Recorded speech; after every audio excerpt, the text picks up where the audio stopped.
Wow, I've my mic was muted, so I've just been talking to myself. Good morning. Uh, let's see, what all did I say? Um, yeah, I got home from work like an hour ago, and I'm so exhausted. But the code must be done, so here we are. I plan on working on a lot of the game mode systems and getting those working. Goodness, wow.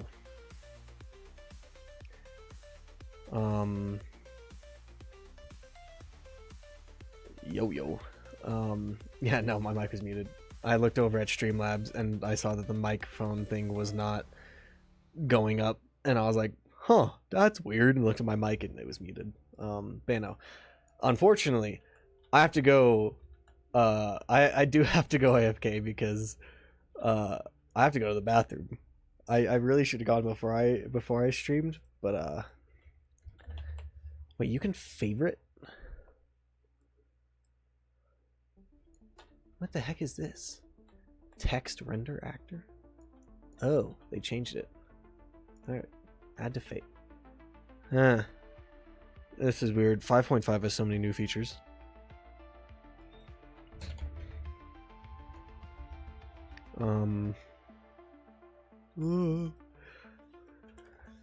Enjoy OP, brother. That's crazy.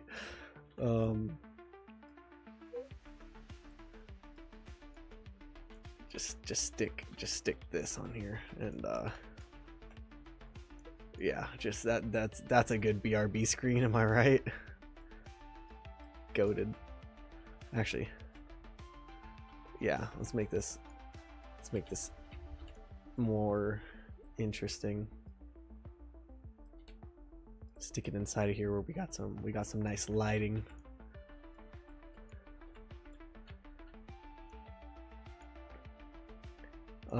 Damn, 5 viewers? That's crazy. Please stay. I have to go right to the bathroom. I kind of want to throw a material on this. I'm not going to spend the time to create an animated material just to run to the bathroom. But yeah, the plan is today, sure, hopefully be able to get some of the game mode systems working. If I play real quick, you can tell that like in the bottom right, the timer doesn't work. So that's honestly probably the first thing we'll work on is the timer. Oof, what was that about? Why was my FOV so weird? That was weird.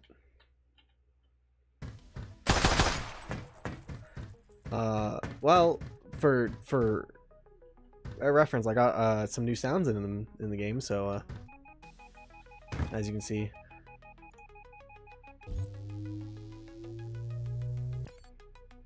Listen to that, it sounds so good. And then if we... Oh, well, there's the shield break sound.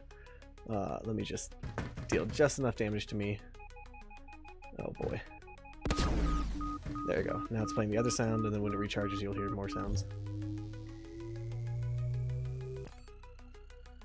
Yeah! Yeah, boy. Sounds so good.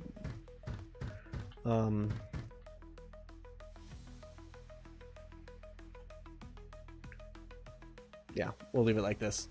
When do I typically do playtests? Currently not at all. This version is not at all ready for playtesting.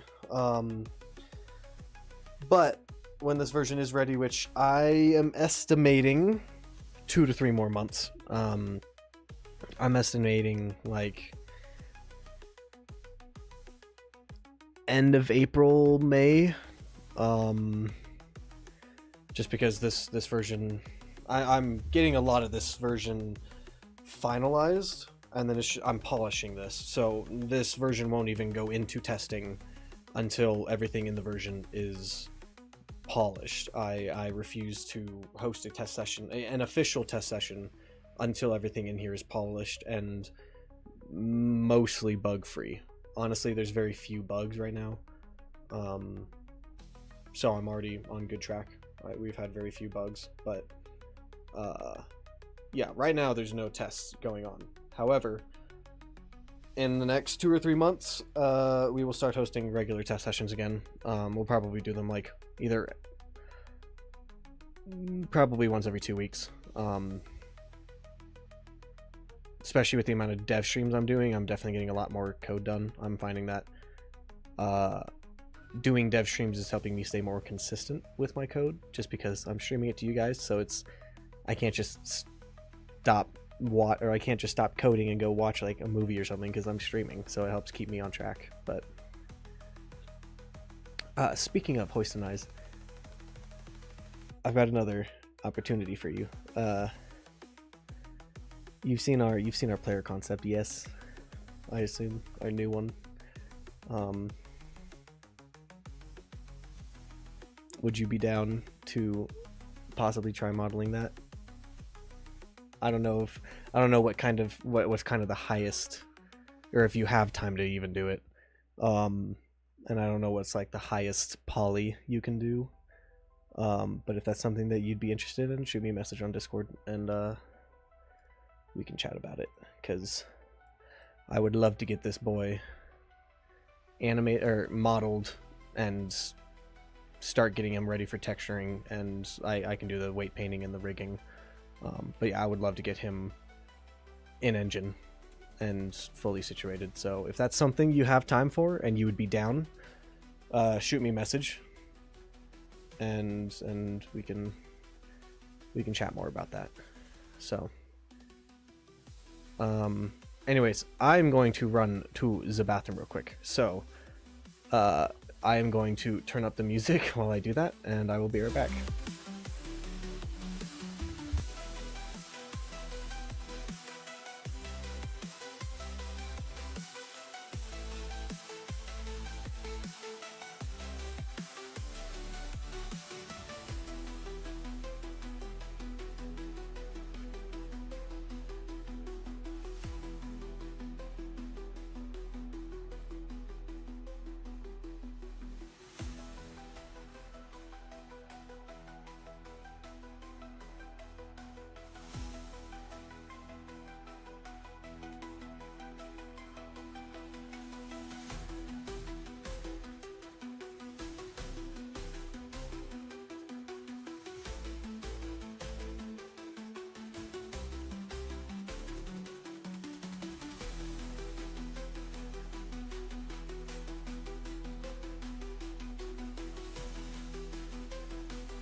Okay. Oh, music's still loud. Alright, we back. We can just sink this into the wall for now, so we don't see it. Because I'm sure I'm going to need that later. Alrighty. We are working on the game mode, so let's open up game mode base and game state base. Let me talk. All right. Let me finish talking. Goodness, I just sat down. So today we are working on getting the base functions for game modes working, such that child game modes can have the right functions to override. So essentially, like in the game state, we're gonna add some functions. Like today, what I hope to get done today, at the very least, I mean, this should take us, I say us, it's me, but this should take me no more than like an hour for just these things. But this is the very least of what I want to get done today. Is I want to get the match timer fully functional, fully set up. So getting that replicated, getting that set up to where it's got events for whenever the time changes, it'll automatically update the HUD, which that'll take me like 5 minutes. That's what I'm going to start with. That'll be super easy. And then probably getting this little game mode text that says deathmatch to show the proper game mode, which again, it'll take me like 2 minutes, 3 minutes. It'll probably take me a little longer than that because I'll be talking and doing other stuff. But basically setting up like functionality. Like if we go to game mode base right now, you can see I have a function for event player died. And right now I have this as a base functionality for it changes the deaths of the player who died, and then it changes the kills of the player who got the kill. And right now I just have it to where it also changes the score. It increases the score by 1.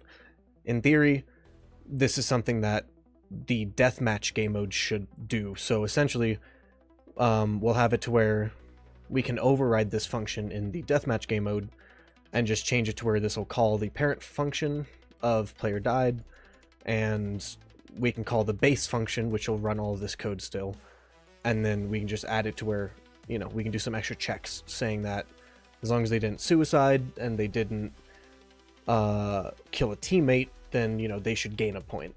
So basically it's just kind of setting up base functionality for events in the game mode base that in all the other game modes like deathmatch and capture the flag and whatever other game modes, we can override those functions.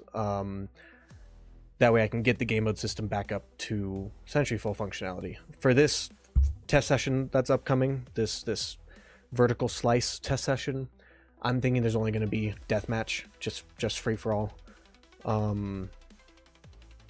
But game modes are something that I've coded so many times before. Yeah, this is what blueprints are. It's so alien to somebody like you who actually codes. But to me, this is just I can read this so seamlessly. I know exactly what's going on here.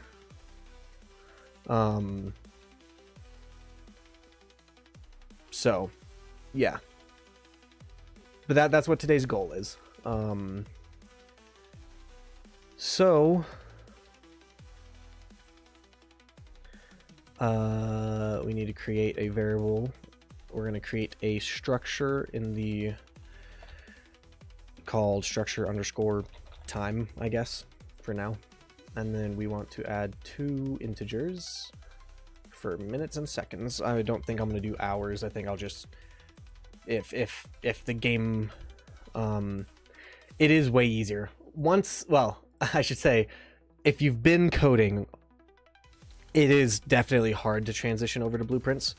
It took me 3 tries to understand blueprints, and I was doing coding in Unity before I tried blueprints. But once I understood blueprints, it snapped, and I've never touched code since. Now code to me is alien. Like, I understand syntax and I can help code. My buddy Sindred in chat, which, yes, good morning. I know I didn't acknowledge your message, but good morning. No, it's not.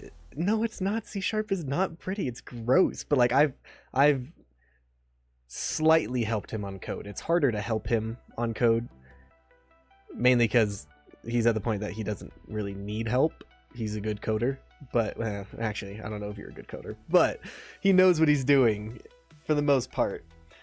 So it's like, but like when sometimes, you know, we are like chatting and I am, I guess, like helping him with code, like I can still help him. I can still read C# and C++.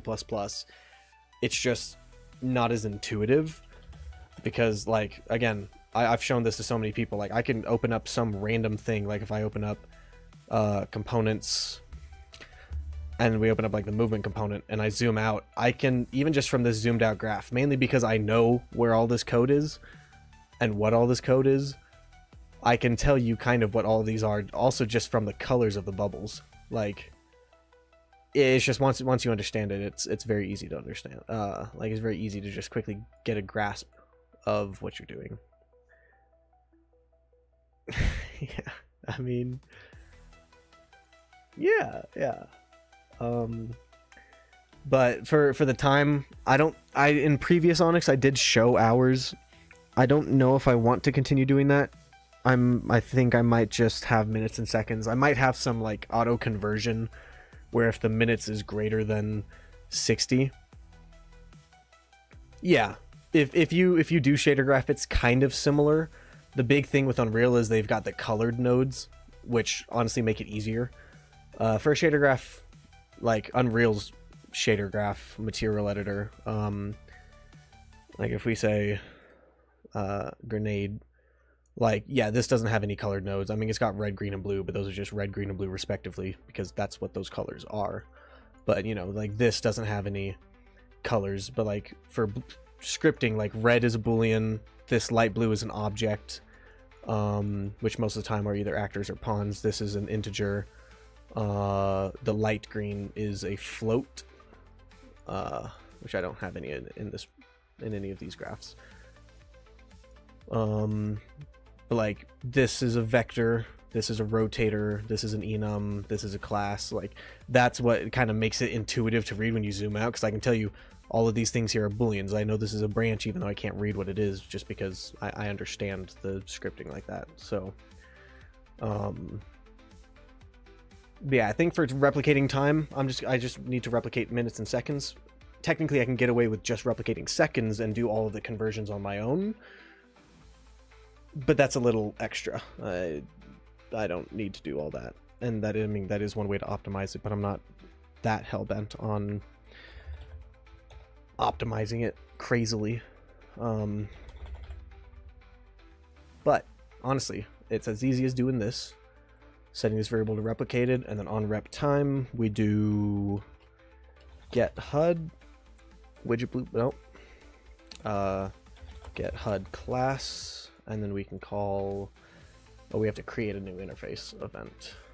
Functions, interfaces, interface underscore HUD. And we want to call this update time. We want to take an input of time, st time, and we want to put this in the group of game mode. Compile, and now we can call that update time message on here. So essentially what this onRep does, for those who don't know, anytime this variable is updated, whether on server or clients, it'll run this event. So anytime that we update the time, it'll run this event, and we're going to call this interface on our HUD, which is over here. And then in here, I can call event update time. We can grab our HUD and we can call the exact same event, update time, onto here. And then bada bing, bada boom. That works now. And then now we can go to our actual HUD. It's kind of a little bit of a workaround way, but it helps keep things clean and helps to keep the object references low. So There's not an insane amount of references. But if we now make this a variable, we can go into our HUD updates. See, like this graph, I know that this is updating health, this is updating shield. Couldn't tell you what this is, in all honesty. Oh, that's updating the interactable, but like, yeah. So there's some things, obviously, because this is a lot of code that I don't know what some of this is doing. But yes, it's fairly intuitive. Event update time. Whenever we update time, we want to get our text timer, set text. Oh, I don't like that node. I like the other one, this one. And we are going to go to my replay widget, my theater widget, whatever, which has a lot of errors because the replay mode is actually disabled right now.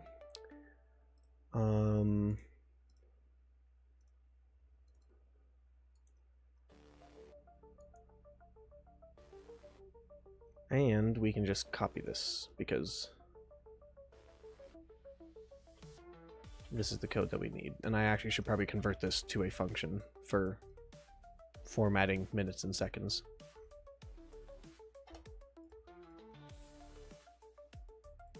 That way I can use the same function in multiple places. But, oh well, whatever. Anyways, we split this, we stick minutes into minutes, we stick seconds into here. And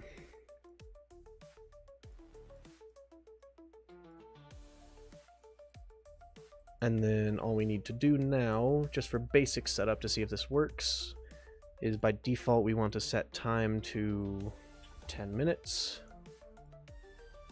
Create an event for decrement time.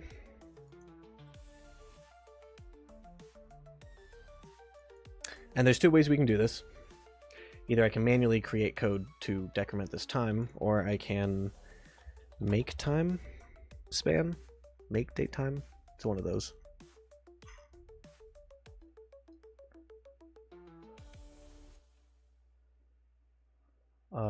What is this? What is this output that this is giving us? Time span. Yeah, okay. Yeah. I'll fix that when they release the update for that plugin. But if we put minutes and seconds into time span, then we can do subtract. And then we can do another make time span, and we just want to subtract 1 second from this. And then we can break time span into minutes and seconds and set this again. I think the last time I manually coded all of this, but I think this might be a smarter solution. We'll see. Let's do a begin play. Set timer by event. And we want to create a event for decrement time. We want this to run every second. And looping. Ooh, that's a new option. 5, I guess 5 added that. I guess that's a useful function. Or a useful boolean. And in theory, we should now see the timer on... Yeah. I don't care. And look at that. Timer working. Just like that. Now the question is, we gotta wait a minute to see if it'll actually go from 48 seconds or if it'll go from 9 minutes to 8 minutes, which, assuming... Okay. Tim, I'll do a 1v1 stream when Epic Online Services, or when Fab decides to release the next version of Epic Online Services, and we can actually build and play. But that's also depending on how much I can get done until that point. But judging by the fact that it shows 9 minutes and not 10 minutes, I assume that this will automatically work. And I'm actually... Yeah, everyone go complain to Fab that they need to get the Epic Online Services thing. They uploaded... Actually, let me go look at the Discord. See if there's an announcement saying that it's been pushed. Nope, nothing yet. That's crazy. And look at that. It went from 8. I wasn't looking, so I don't know if it actually worked properly. And I would love to get the setup for... Is that actually what they said?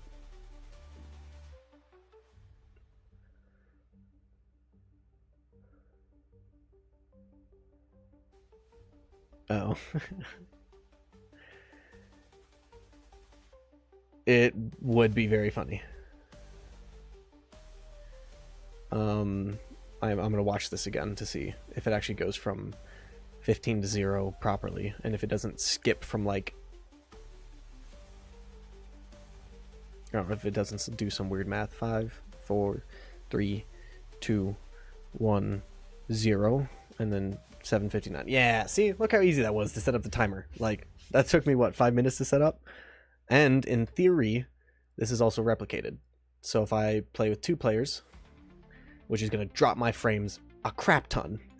But if we now bring the client over and look at it, his timer is also updated properly. So, and if we drag these two to be side by side, you see that both of them show the same time. So, bada bing, bada boom, we now have a match timer.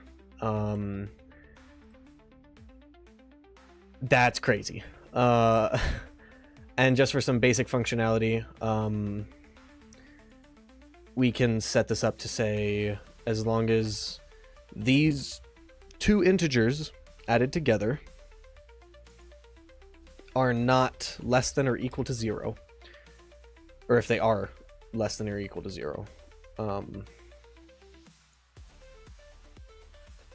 best song in the album. Anyways, the way I'm doing it like this and not checking if both the minutes and seconds, because addition is a very cheap thing to do. So if the minutes plus seconds added together are not less than or equal to 0, then that means we're above 0. So if we put that into the false, then we'll just keep updating the time. But if it is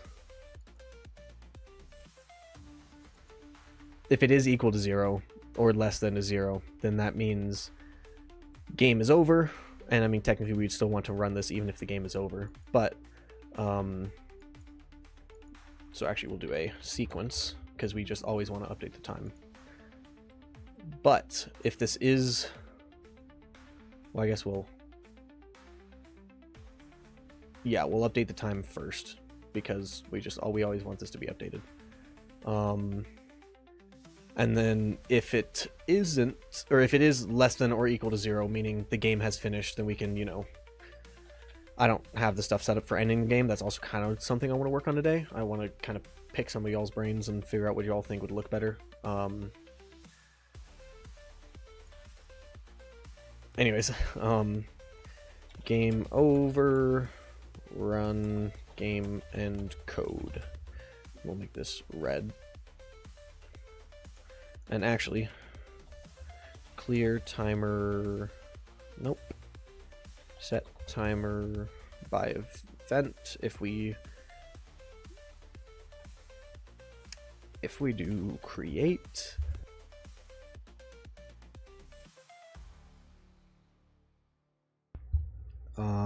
decrement time, and if we set this time to 0 and we set it to not be looping, this is essentially canceling the timer. So if we just, for testing purposes, set the time to 15 seconds in the match, then when we click play,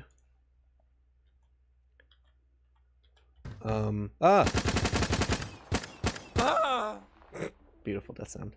And in theory, when it hits 0, it should just stop. That's crazy.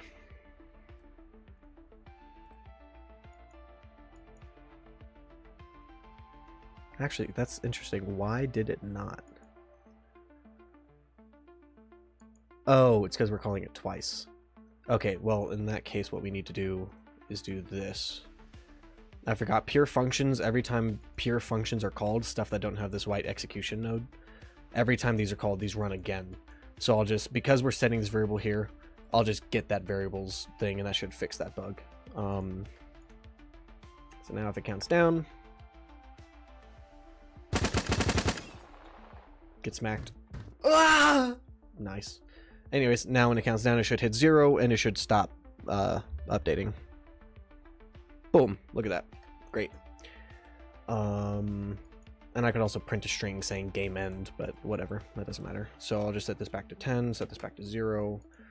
And because this is a simple variable, we can set this on begin play from the game mode options when I get like custom game options set up, which will be even further down the line when I'm working on the main menu. That's going to be a pain in the butt. Rebuilding all these systems from scratch is tedious, but so worth it, because previous version of the game had so much technical debt and was just not coded properly. Not that I'm saying this version is, but this version is a lot more optimized and reliable. That's all I'll say.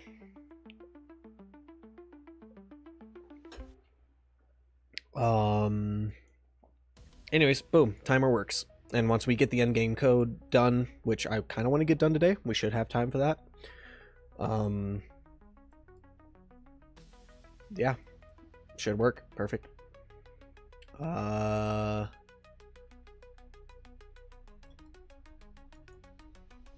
Next is getting this text to work.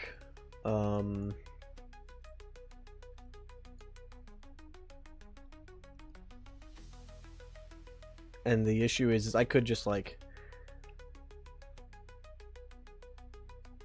I'm debating how I want to do this.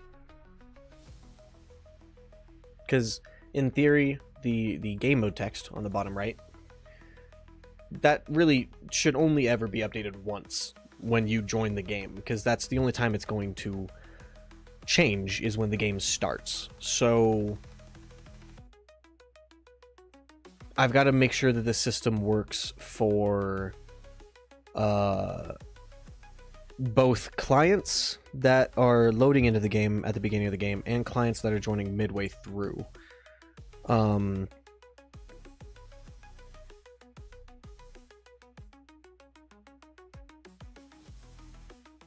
And that's such a small detail that if that does break at some point, I don't know if people will notice it, so that's something that's really hard to test. It's just halfway through test sessions, so I'm going to have to just ask, hey, what does it say is the game mode in the bottom right?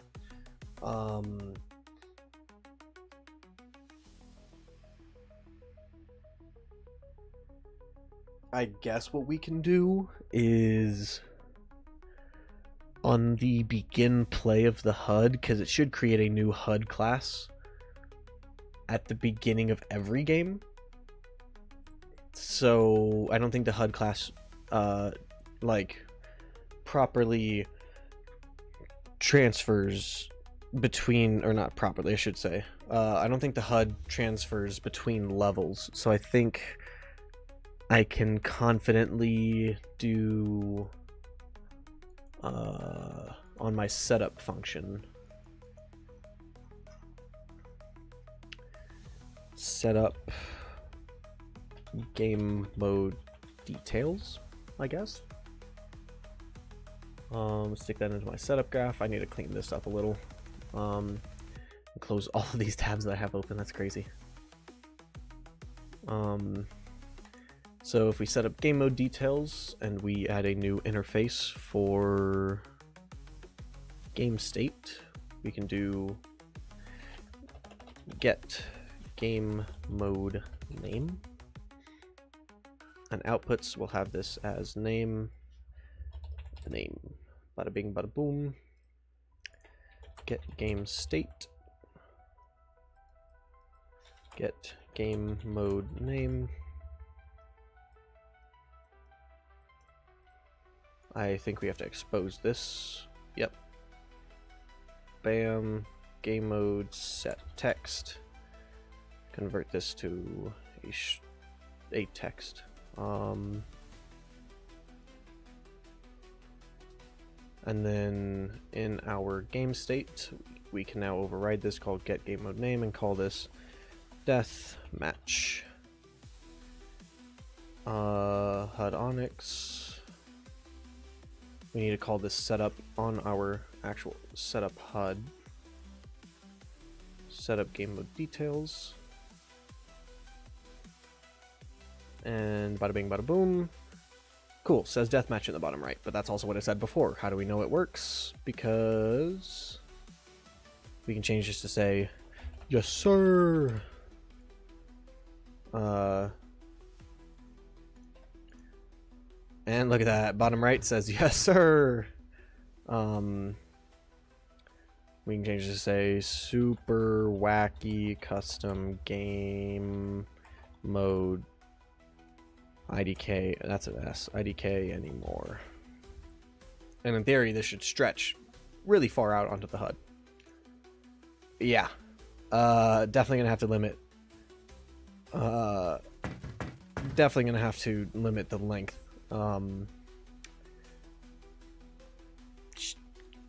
Shut it. The context is needed for what? But again, this function for getting the game mode name can be completely overridden in all of the child things. So I can just override this in the child one to return, if it's a custom game, it'll return the custom game name, which is saved. And then bada bing, bada boom. Context doesn't make what better. All I said was yes, sir. That's all I said. It's nothing crazy. Why did I close those? We need those open. But game modes, game mode base, and game state base. What you said? Oh, yeah, that's crazy. I didn't even respond to that. I kind of did. I just said "Ayo" or whatever, something like that.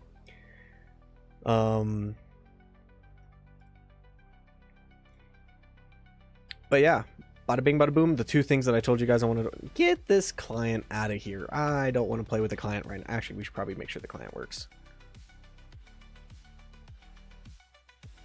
Yeah, it should. It's a global variable. It's not anything replicated yet, so yeah, it does. Okay. And for those who don't know, I made some updates to the shockwave. I don't think I made these on stream, but the reticle now kind of spins and it's got a unique texture, and it's like the center section now like shrinks as you shockwave, so that kind of tells you how long you have left to shockwave or to do the ground pound. So it's kind of just, you don't have to look at your little timer in the bottom right here. That one still goes because it's good to have that show. But I also fixed the bug where you go launching all the way in the distance if you launch on the ground. So now you can only ground pound if you're in the air. If you're not in the air, you won't be able to do ground pound.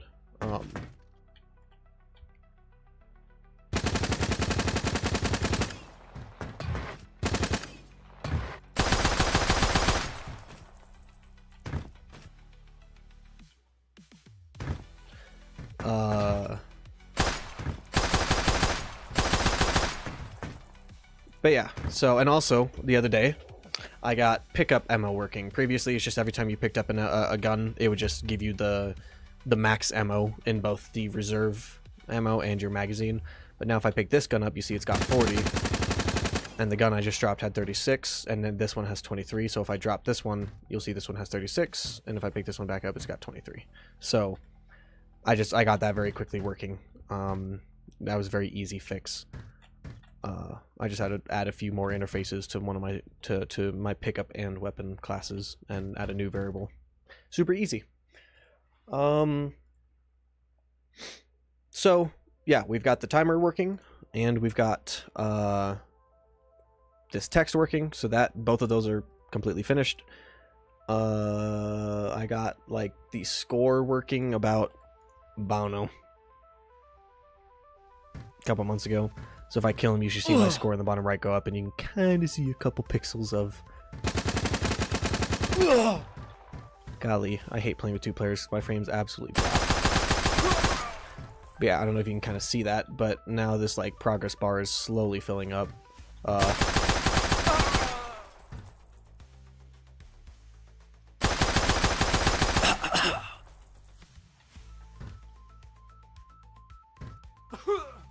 So yeah, you can see that progress bar is filling up, and then I think I have the technical score to win is 50. And then this shows your score. This is supposed to show like the second highest player, or if you are not in first place, which sucks to suck, then you'll be on the bottom, and their score will be up here. I have yet to get that working just because I don't have game mode stuff working. So that'll be probably like part 2 of working on the game mode system, is getting the UI and getting the scoreboard. And I mean, I have the scoreboard working, but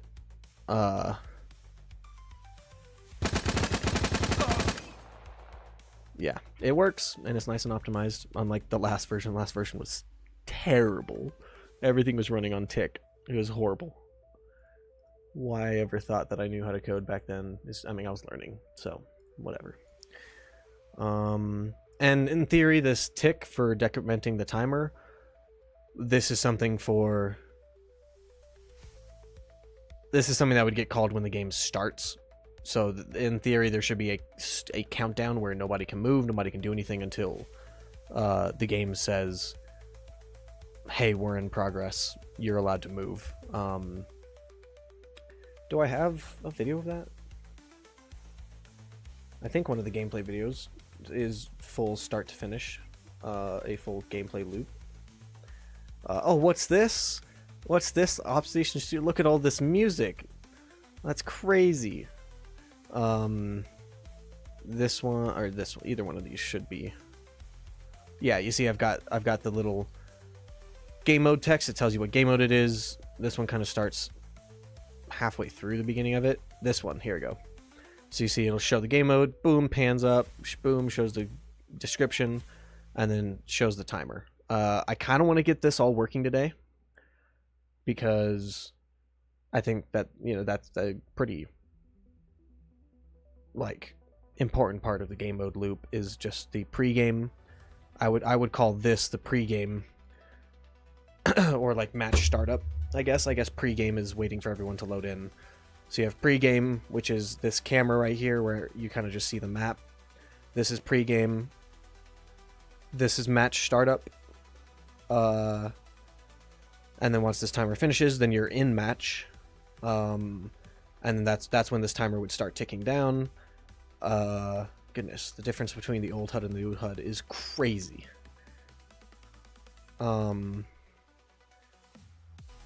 Golly, I can't wait to get this next version, like, playtesting like this. It's gonna be so good. It's gonna be so fun.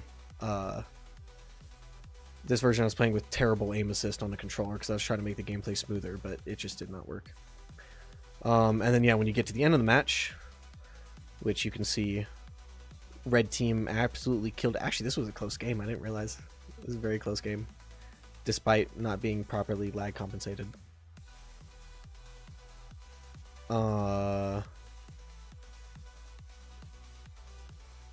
Yeah, see, this is the old end game screen, and this is kind of what I want to pick some of your brains on. It kind of just boom, you know, everything gets blurry. I'm fine with keeping that. I like that style. I do a lot of that style for a lot of my menus. I like this blur. And then it shows, oh, red team wins, and then it kind of pans upwards, shows the final scoreboard. That way everyone can see what the score was. I like this. However, I'm debating updating it a little bit to where instead of just immediately showing red team wins, it'll actually say defeat or victory based off of, obviously, if you won or lost. And then maybe it'll like play a little animation or something and then show which team won. Just because I feel like, you know, you should obviously know what team you're on, but like if you don't know that you're on red team, which how do you not know you're on red team because you're shooting blue guys? I feel like it's just easier to, it's more intuitive to just see victory or defeat. You just immediately know that you lost or that you won. So it'll show like victory, defeat, and then it'll like animate somehow to show which team won. Or maybe like, I don't know, maybe like as it does its little like pan up animation, maybe that's when it switches to say which team won. Or I don't know, we can mess with a few things if we end up working on this today. But, and obviously red team here should be on the top. This scoreboard was very, very buggy. I hope to fix this. We actually have a scoreboard concept that I want to also get working. But I don't know. I feel like I can make this end screen a little more fancy. the issue is, because this is very basic, I've always wanted to upgrade this to make it a little more visually interesting, just because it's very much just shows a text, red team wins, pans up to the top, you see the scoreboard. You know, nothing crazy. But like, I mean, you look at something like Halo 4 Endgame. Oh, no, that's all showing the campaign end. Multiplayer gameplay, sure. Sure. See, like, this one, the game's startup screen, it's got this nice little... Goodness gracious.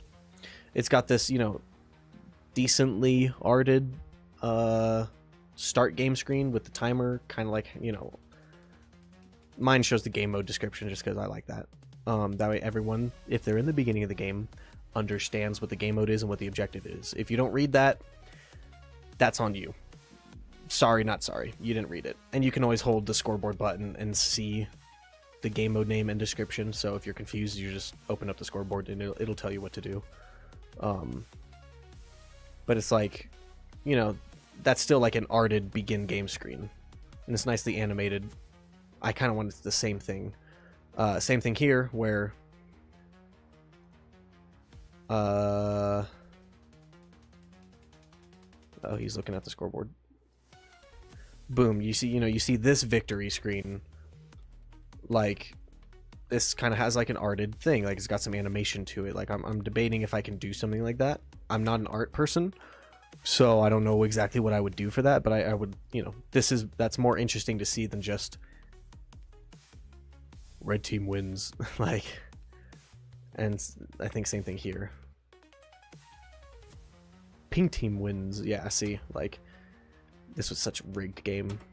Anyways, imagine getting stuck at the end of the game. That's crazy. You know, I kind of just want to make that a little more arted, a little more fancy, something that kind of catches your eye a little bit more instead of just a text showing up and just kind of not being really, I don't know. So if y'all have any ideas on that, let me know. But for now, we're just gonna work on getting these stuff working.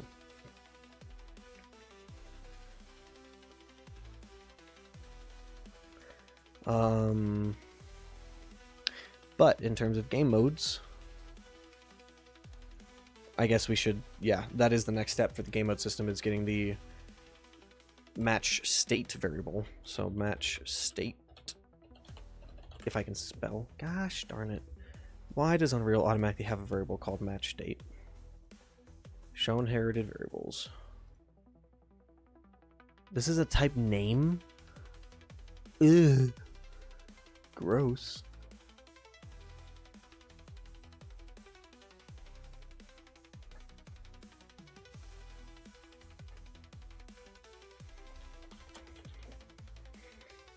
And you can't even set that variable. Really, Unreal? Why?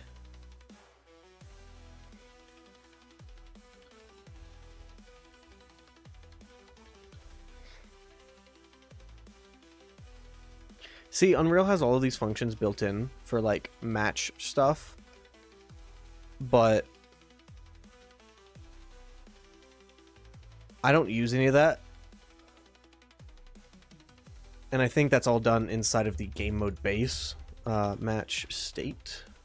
Yeah, we can get the match state, but I don't know if we can set match event on set match state. So anytime it's updated, we can do stuff, but why can't we set it? Like that, I want to manually set that, like when players are all loaded in and stuff like that. So I prefer to just hand code all those systems, just because I just it's not what I meant. So if we can't call it match state, we'll call it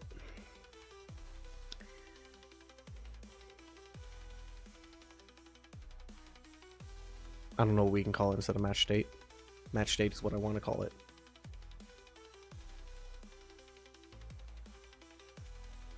guess we just call it my match state.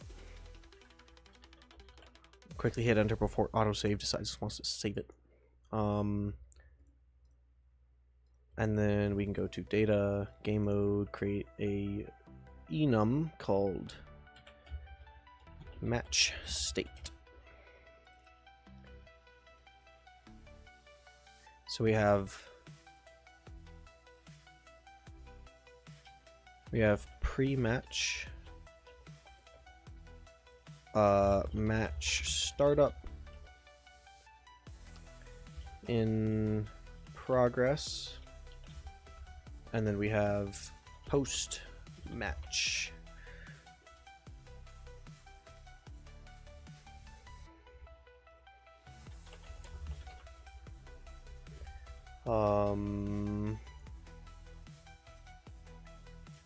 Okay.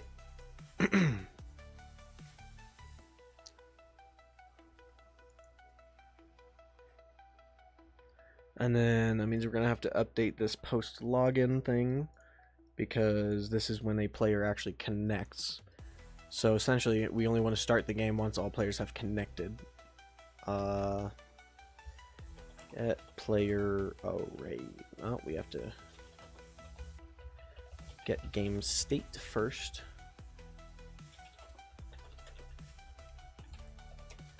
And this is something that I'll have to slightly change the code for once I get the Epic Online Services re-implemented, once Fab decides that they want to update the plugin, because instead of getting this player array, instead I think we're gonna have to get the lobby, the number of players in the lobby, and we'll have to like compare it.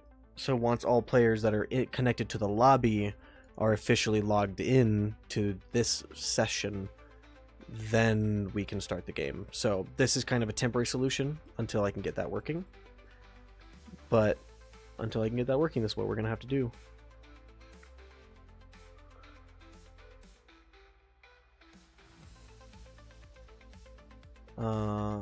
And I guess what we can do is...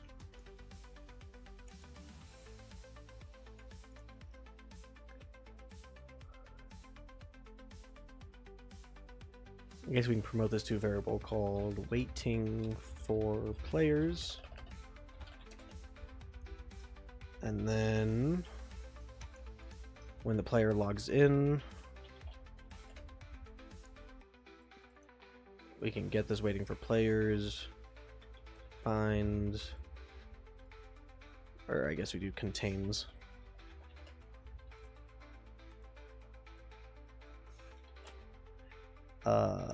Player state. We can get the player state from the controller.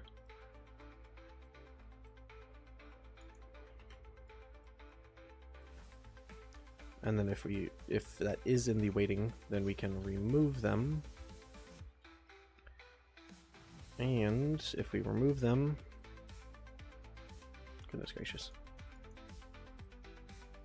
we can do another sequence.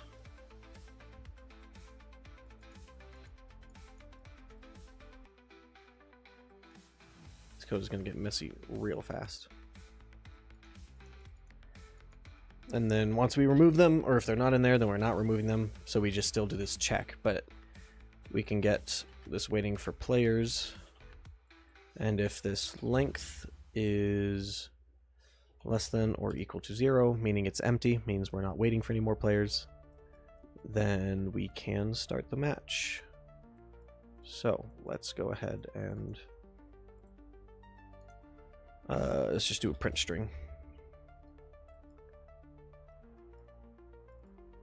Ready to start match. And then we can change this color to like green because we're ready. Make this kind of a darker green. Set this to stay on the screen for like 15 seconds. Bada bing, bada boom. Bam. It's ready to start match. Even though the client 2 didn't log in because they're not in the game technically.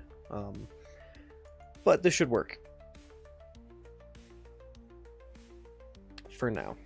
So we can go ahead and create another interface. event in our game state. Update game state.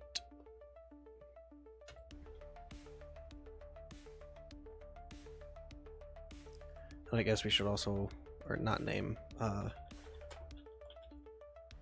and we need this to be called update match state, not game state. And then I suppose we should also get match state.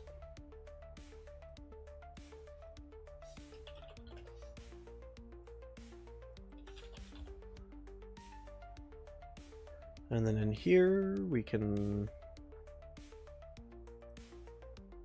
get the match state, put that in there. Update match state. We can just do this for now. And then basically we can do get game state, set match, or get match state. And if this is currently equal to pre-match, then we can update match state. We can set this to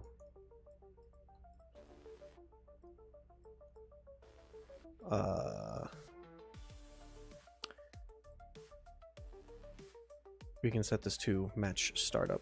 So only if we are currently in pre-match and we are ready to start, or if we are ready to start, we check if we're in pre-match. If we are in pre-match, then we update match state to match startup. So that should start the match startup, which we can set with this switch notify. And we can do a good old switch. And now we can say every time that this changes, what are we doing? When we switch to match startup, we can add an actor component to this, because for that little timer, here you go. Is it this one or this one? This one. For, you know, see this, so this is pre-match. We're waiting for all players to join the game, blah blah blah. Okay, all players join, bam, starts the match, spawns all players, possesses all the players. That way everyone is controlling who they're supposed to. You can look around, be like, oh, look at my team, they're all sitting over here, look at them teabagging. Yeah. Fades out, bada bing. So this timer right here obviously needs to be replicated, but the issue is we don't want to be replicating this variable at all times. And obviously if the variable's not being if the variable's not changing, Unreal won't replicate it to clients, but it'll still be doing CPU checks, or still be doing checks on the CPU to every like update to see if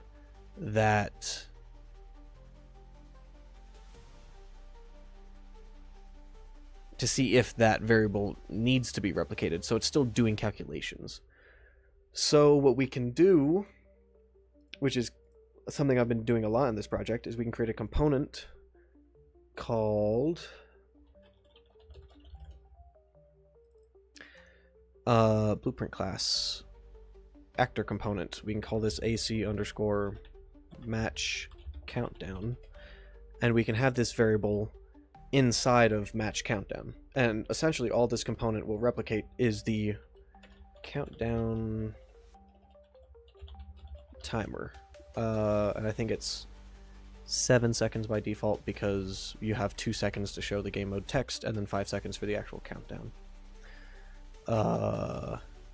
And we can make this rep notified, and we also have to make the component replicated. So whenever we do this, we can add component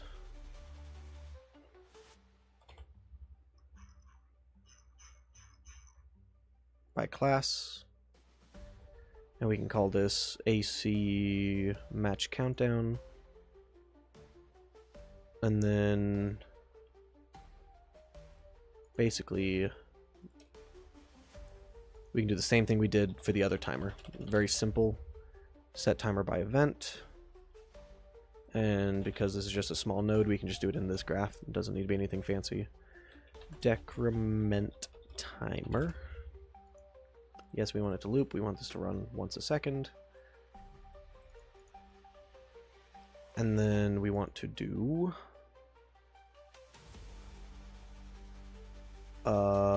countdown timer -1 and set that back to countdown timer. And then if this is now less than or equal to 0, meaning the countdown timer is ended,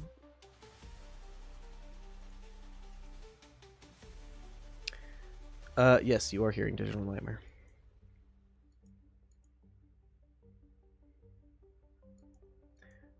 But if this has finished, then we want to clear this timer because we don't need to tick down the timer anymore since it's finished.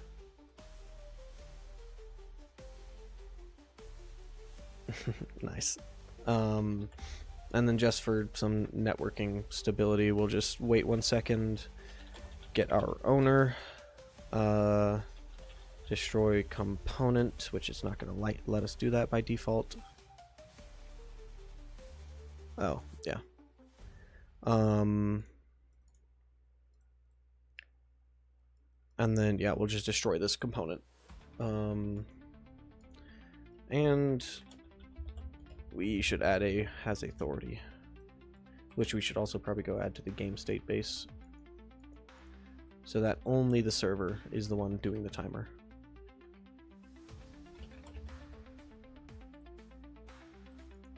That's weird that it wouldn't let me paste it. Interesting. So only the server should be doing this timer. That way the client's not also doing the timer, because that's just kind of intuitive. Or it's just not how the system should be set up. So in theory, what happens is on the server, boom, we set a timer for 1 second, and it loops. Every second we tick this countdown timer by 1. We set it to whatever that value is. And then if it's less than or equal to 0, meaning the timer's finished, we stop the timer, we wait 1 second, and then we destroy this. We wait 1 second, that way it has time for those network packets to get down to clients. If you destroy this right after, there's a very good chance that the replication won't replicate the last update of this, so just to be safe, I do this.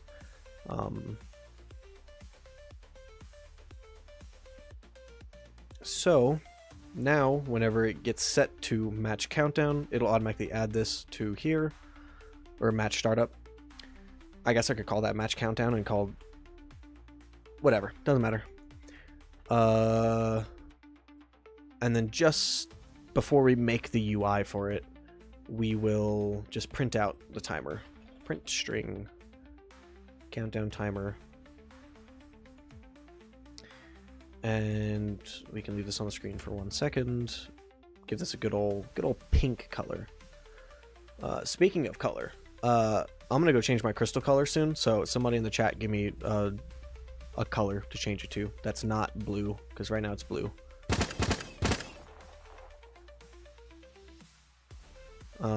But if we set this to 0, bada bing, 6, 5, 4, 3, 2, 1.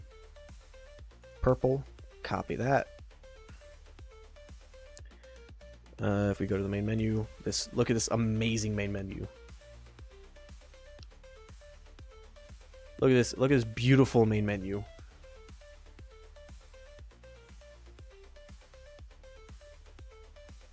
Gorgeous. Alright. There. Now our crystal color is purple.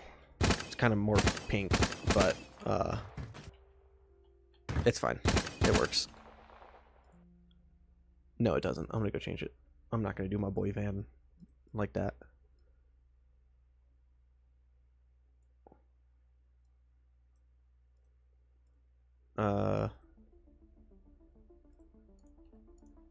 That's purple. Still kind of pinkish just because it's glowing, but whatever, it's fine.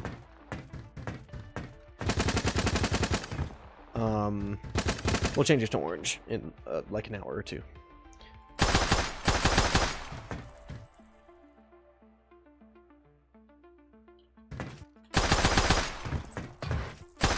You know what? To make both of you happy, we'll set the armor to purple and we'll set the crystal color to orange. So, if we set the primary armor to a nice dark purple, secondary color, we can do like kind of a silver color. Visor, we can set that to like I don't know, we can go for a good gold color, I guess. And then crystal color, we can do like an orange.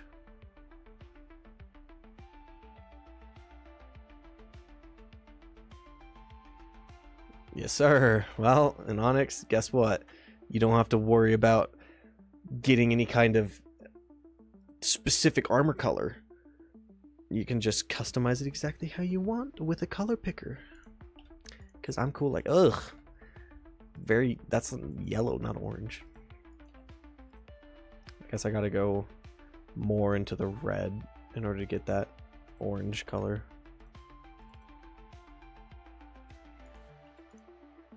There, that works. Very weird color combo, but it works.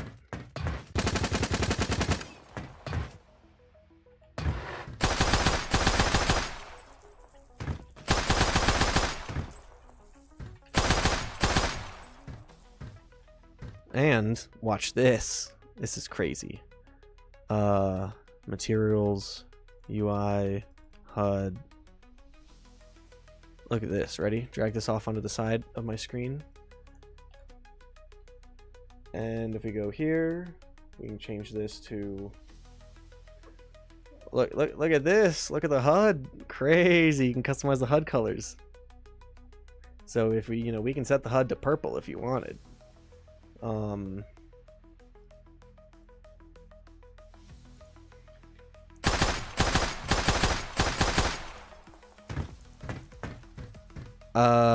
I wouldn't accept it. I like genuinely, I just would not accept it.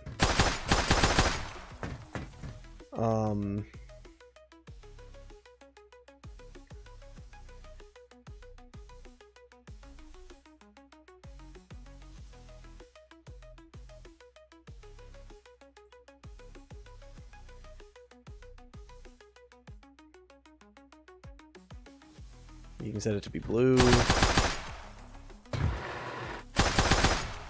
Yeah.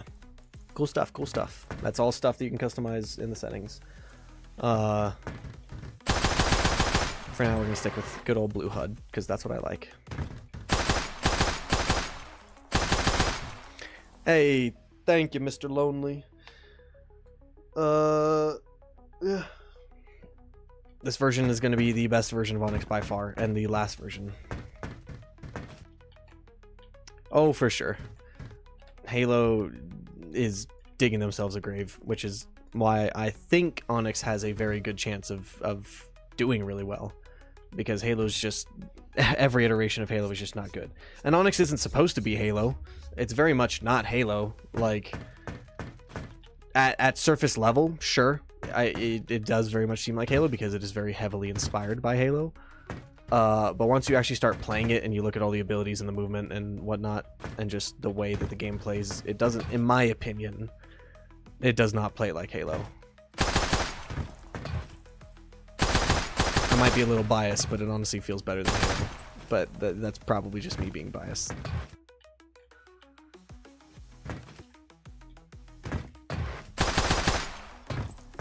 Yeah, V2 was definitely peak Onyx, at least for now.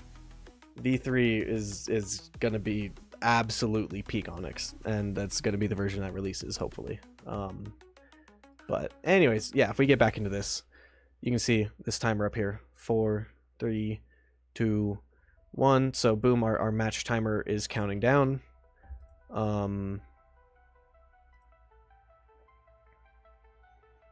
And just to debug this, we should do event destroy end play, I guess. Print string timer removed. So basically, when this hits 0, we should see timer removed like half a second after. Timer removed, boom, easy. So that confirms that timer's being removed. Yeah, No, that's very true. Like, Halo Infinite is definitely the closest thing to a modern Halo that we've ever gotten, and I do genuinely enjoy Halo Infinite's gameplay. It's just incredibly unoptimized. Their art style is pretty good. I like their art style. It is pretty much what I would imagine as a modernized classic Halo art style, until they started adding all the bullcrap microtransaction stuff of, oh, you can buy a holographic mohawk. Yeah, okay. Like, you look up Halo Infinite launch armor. Like, you look at that's not what I wanted to see. This. You look at this image. Absolutely beautiful. Beautiful. This is Halo. Like, when I saw this, when Halo Infinite was first posting all their content, I was hyped. This is what got me hyped. And then we start playing, and yeah, it's pretty good. A lot of their weapons felt terrible, and they still do. The sniper, I'm a huge sniper guy in any FPS.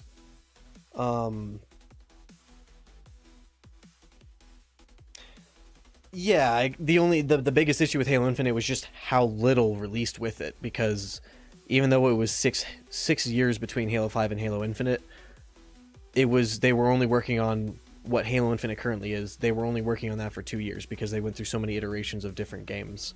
So they only spent 2 years on Halo Infinite. Like, but it's like they still just didn't, like, they were gonna make a hero shooter. Halo as a hero shooter? No. They're trying to ride the trends too much. Rather than doing what Bungie was doing, which was creating trends. Halo 2 was the first game, at least to my knowledge, and I've done the research, so I think I'm right, but if I'm wrong, feel free to correct me, but Halo 2 was the first game to have proximity chat. Halo created proximity chat, to my knowledge. Halo Reach was the first game to have executions and, like, assassination animations in a multiplayer game. Maybe COD had it in their campaign, but Halo Reach was the first one to do it in multiplayer. And from what I understand, again, I think they just were the first ones to have, like, assassination execution animations. Like, Halo was the FPS creator. Like, they were the one creating the trends. And then Halo 4 released, and they were just copying stuff from every other, like, they copied the loadout system from Call of Duty. They copied, like, they made sprint a base trait, which, sure, that's just FPS games nowadays. Almost every FPS game has a sprint, so that's not a big deal. But, like, Halo 4 just started copying everything from COD and trying to turn Halo into COD instead of the natural transition of gameplay from previous Halo games. Halo 1, you just had movement, shooting, melee, and guns. Halo 2, they added things like elites, playable elites. They added dual wielding. Dual wielding was the big feature of Halo 2, in my opinion. And then they added also new weapons. Halo 3, boom, they kept dual wielding, but now they added equipment. Equipment was the big new thing in Halo 3. And then Halo Reach, they improved on the equipment system by giving you armor abilities that recharged. And you can change your armor ability with kind of a loadout system, but not as crazy as Halo 4's was. Halo Reach was dependent on the game mode.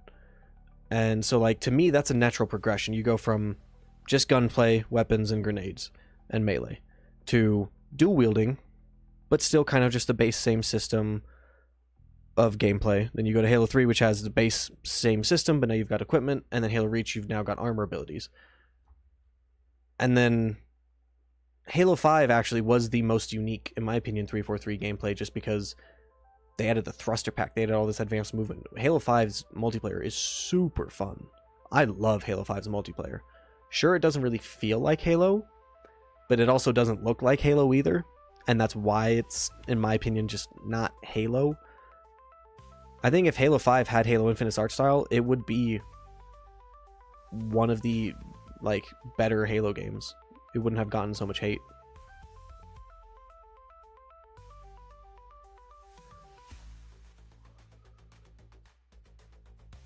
Oh, for sure. They also, in my opinion, just started focusing a little too heavily on competitive. When you look at, and that's why I'm trying to code Onyx like this. Sure, Onyx, we want to have a competitive scene, but we're not building the game first and foremost to have a competitive scene. That's what I think personally to be the biggest issue. One of the biggest issues with 343 was they were building all of their maps, all of their gameplay around competitive. They really wanted it to feel competitive. I've said this for years now, that you can always turn a casual game into a competitive game. You look at things like Mario Party, that's a casual game, but people make it competitive just because out of their own competitive nature. And it's still fun, and you can make competitive modes. Like Halo 3, it was a fairly casual game, but because it's a shooter, people made it competitive. They made competitive rules. They turned it competitive. But then you look at something like Valorant, or CSGO, or Rainbow Six Siege. Honestly, it's all those super high precision gunplay games. Those are built to be competitive, and thus makes it... Okay, shut up, Tim. It makes it harder to make those games casual. You can play them casually. Trust me, I've played Valorant casually. Like, we do crazy, wacky game modes where it's like, oh, you're only allowed to use a pistol. Like, but just because the game is built to be so insanely competitive and precise, it makes it harder to play it casually.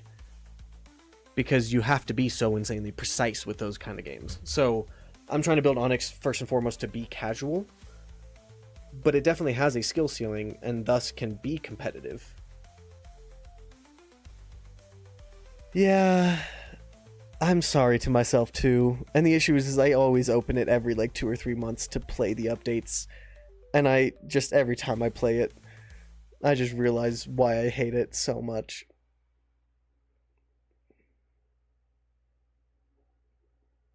Exactly, Elijah. Like, yeah, Tim, I know you love Valorant. Shut up. You're the one who forces me to get on every couple months when there's an update.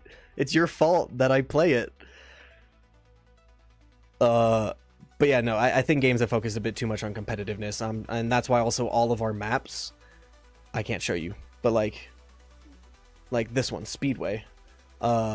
This map has a train that goes through it. One of the big things I'm trying to focus on for Onyx is every single map, I'm not kidding, every single map has a dynamic element that kind of makes it less competitive in just the sense of every match.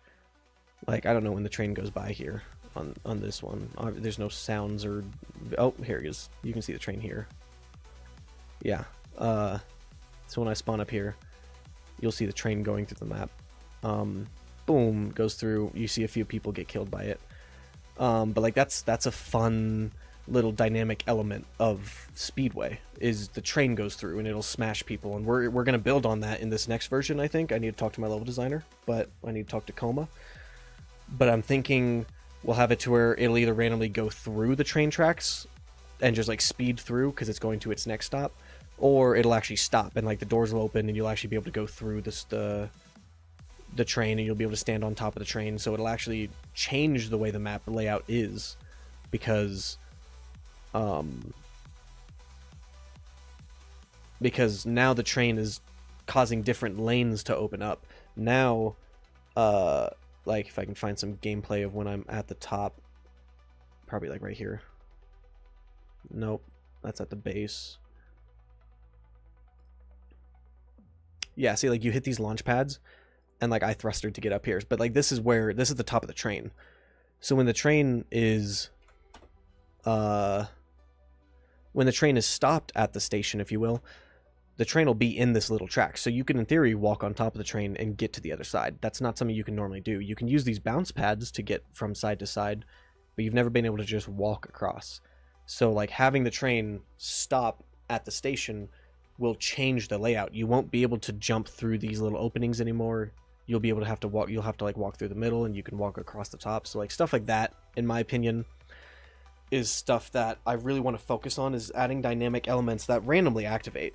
They're obviously on a timer. I think the train on that map goes through every like minute to a minute and a half. It's random every time. So you can't just say, oh, the train's going to come by every second or every minute.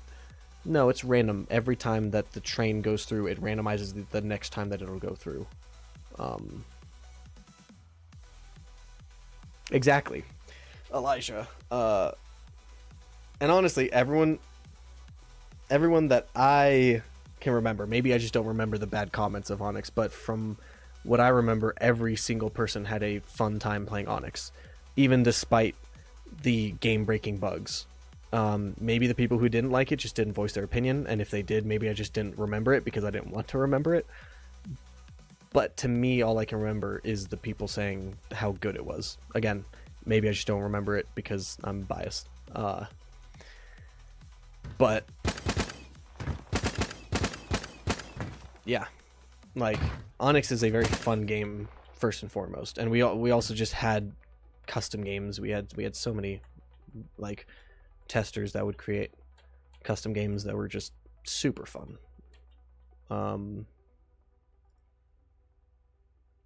Yeah, I know you only complained. Hey, screw you.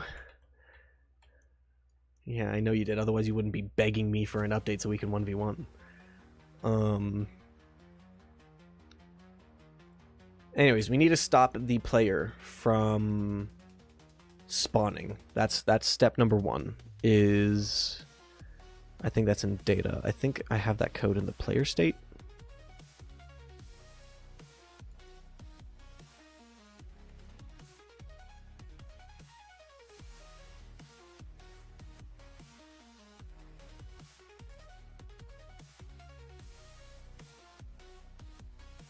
Maybe it's in the player controller.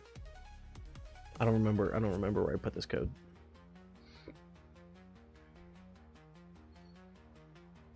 Yeah, but also the early version of Onyx was just absolutely horrible. We can't even lie about that. Okay, you can't do that any. Hold up. Before I say anything, I should make sure you can't do that anymore.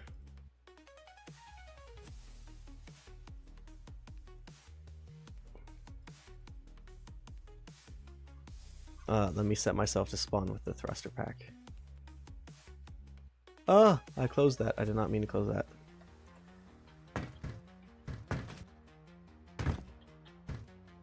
Okay, yeah, you can't do that anymore. Yeah, you can't do that anymore. So, it's fine. It's fine.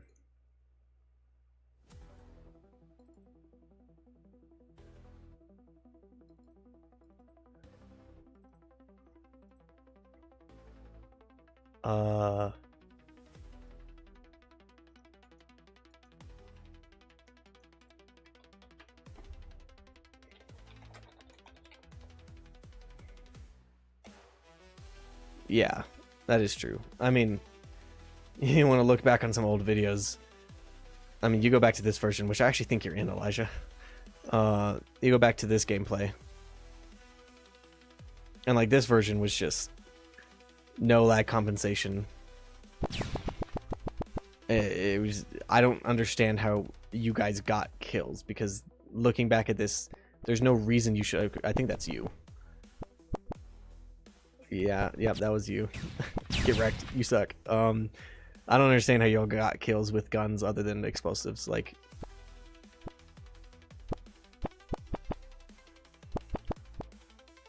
yeah, this version was so bad, but it was well worth it to have that version. I mean, the difference between that and this is crazy. Like, honestly, I was showing that to one of my buddies. If you look at the difference between all these gameplays, like, let's take this Super Fiesta, this Team Deathmatch, and this, which I already have open, but whatever. This is 3 years ago, April 20th, 2021. And I know this map was, oh boy. Like, 3 years ago, this is what the gameplay was. Just some kid in high school. Actually, last year of high school, I think. Senior year. Like, you know, there's some things in this version that haven't even made it into Gen 2 that should make it into Gen 1 or Gen 3. Like, when I take damage, I think the screen has an edge effect. Like a shield edge effect. And that's something I've been needing to add back for a while. I'm crazy. But yeah, you look at this, and then you look to this gameplay, which is 2 years ago, January 30th. And this is Gen 2. This is what I consider, like, the most current form of Onyx that's not Gen 3. Like, gameplay-wise, this is Onyx. This had the base of everything. Like, and yeah, it's a pretty big upgrade from Gen 1. It had better animations, way better gameplay. It actually had lag compensation. And then, you know, better gameplay feedback. And then you look at this version, which is 1 year ago, give or take. And this just looks even better. Like this one has better shield effects, better animations, better weapon models, even though they're still pretty bland and boring. Better sound effects, just better gameplay overall. And then now you look at this version, and holy moly, the difference is crazy.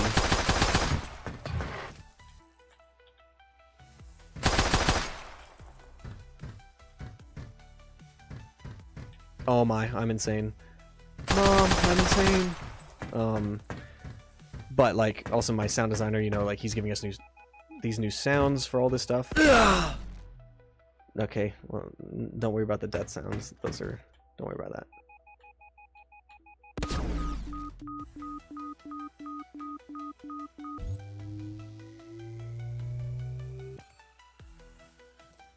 Like, oh, the sound's just so good.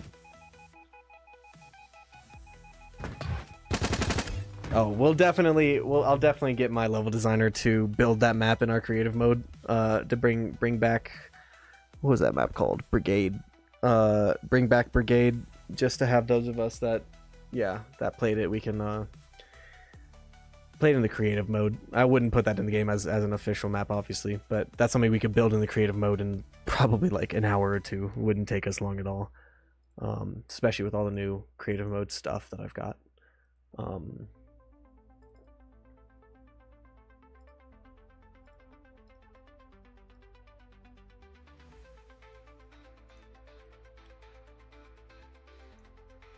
I'm so confused where I'm doing this code.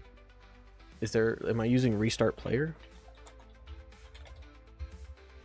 No. Then... Huh?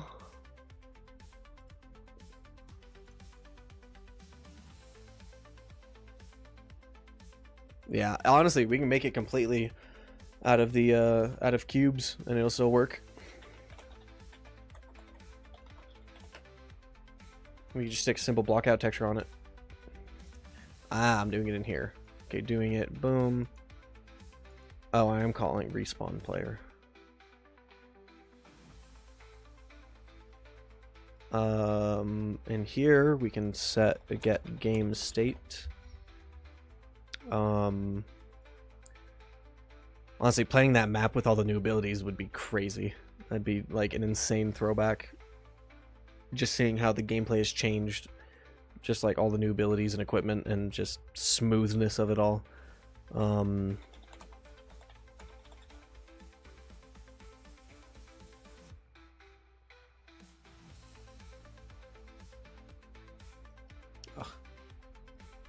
As long as this is not equal to pre-match, then we are allowed to respawn the player.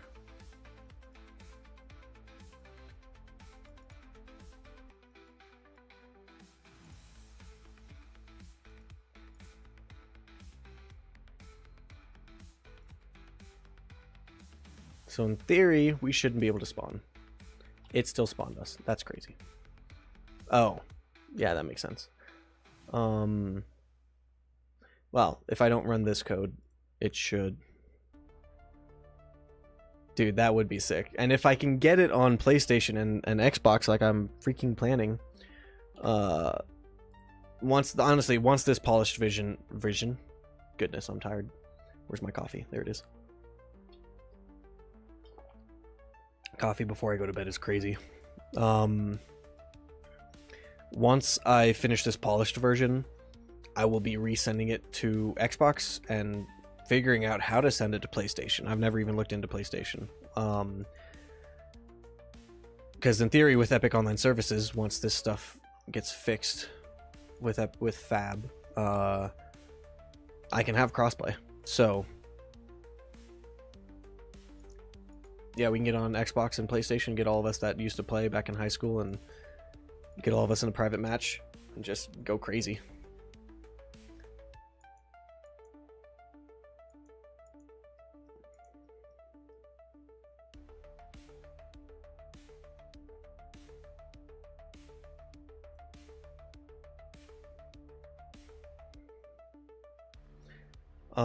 Okay, so we're setting this, boom, we're spawning the player. The player is now in pre-match, which nothing with this current version. I haven't sent them anything in. Oh,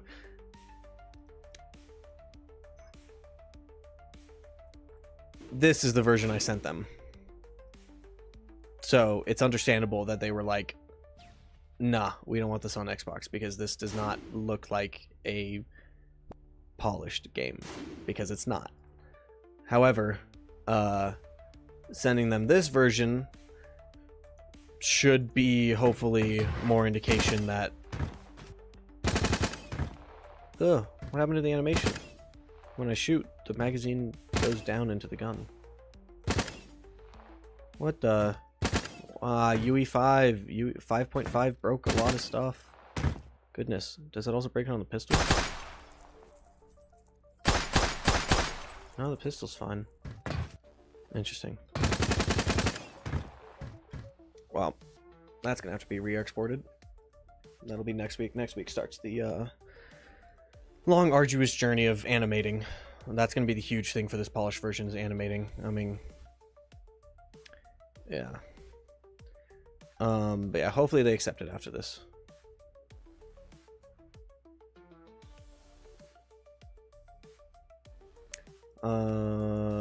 But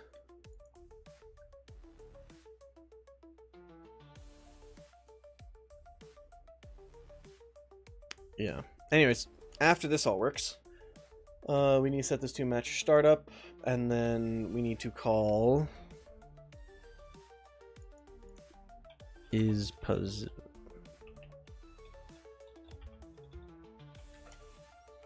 we actually need to call this too. We only want to restart the player if they are locally controlled.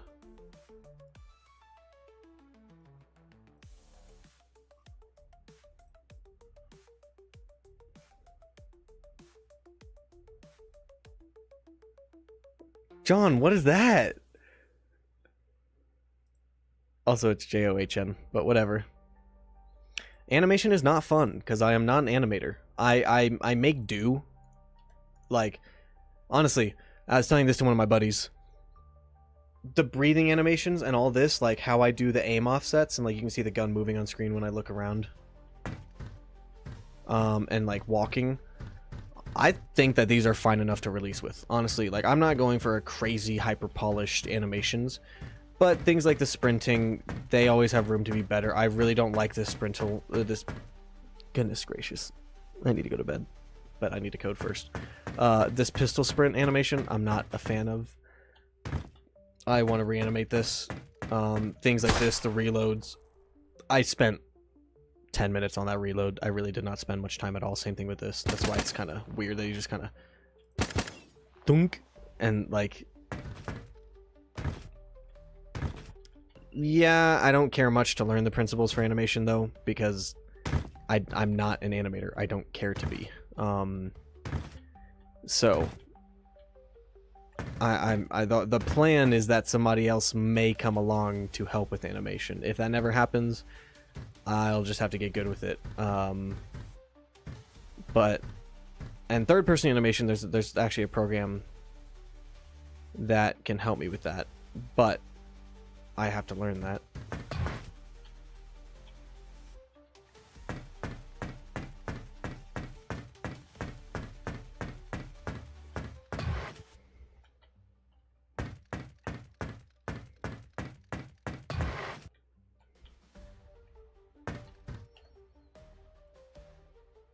But I mean,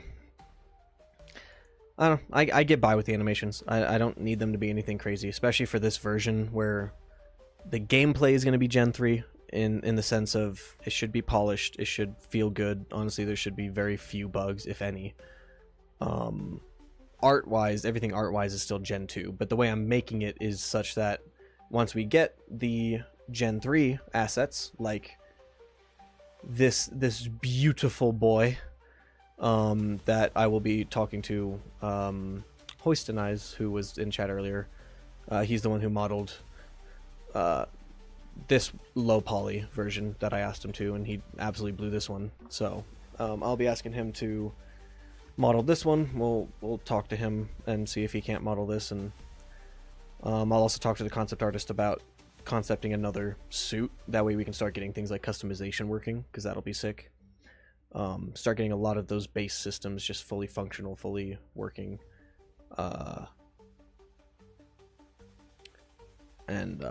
Oh, he's beautiful. Yeah, but 3D animation or 2D animation? Because those are two completely separate things.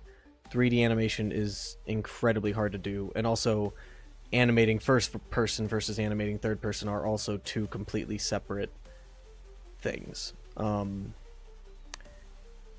Like, the way I do my first person animations is probably not your standard way to do first person animation, but it's how I do it because I'm very specific about the gun pointing towards the center of the screen. It makes the guns feel a lot better.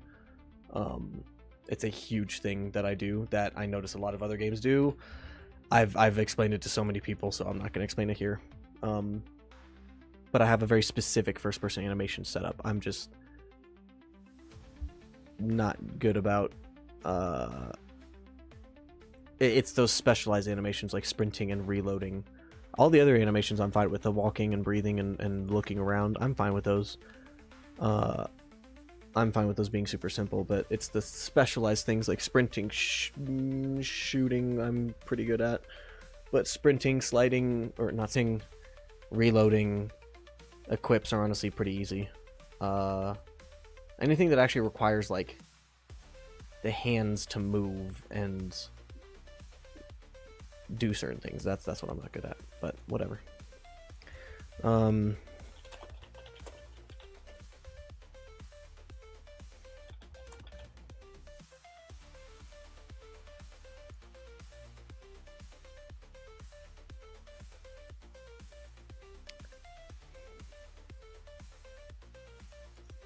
There's not really a way to test this, but I'm fairly confident.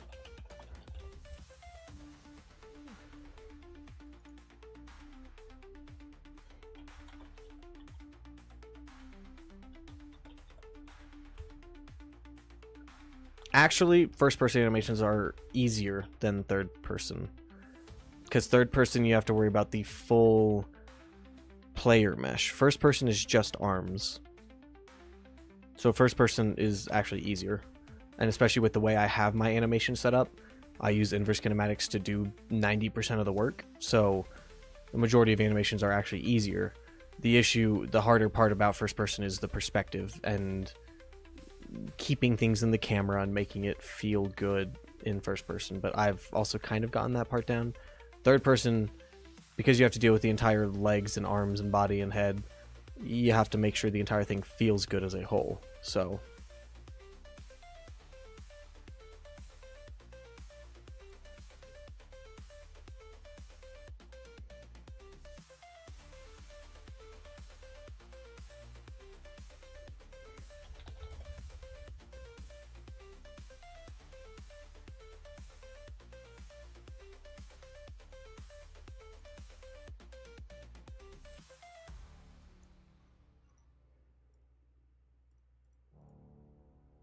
what am I doing?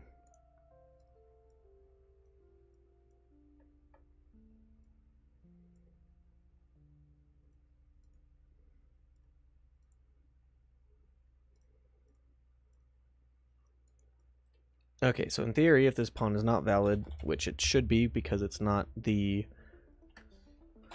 type a bunch of random crap into this print string, and we should see that. Yep, we see that pop up because it's not valid. So in theory, we should be able to call Player state, get PS Onyx. Oh, it's just get PS. And then we call get game mode. Respawn. Just copy and paste this in here.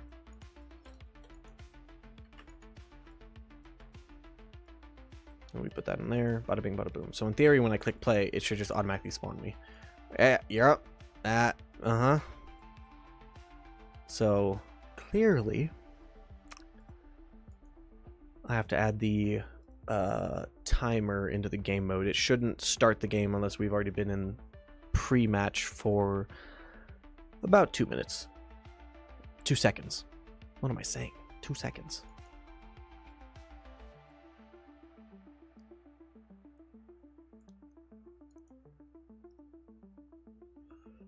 Which I think we can just do here as a delay.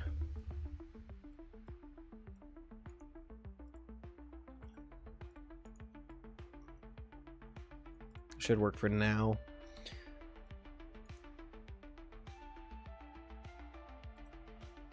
And it don't spawn me. That's great.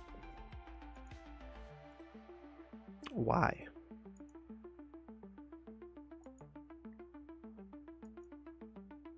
Because it should be calling that. And then in here, this goes to here. And then it goes to here. It should respawn me.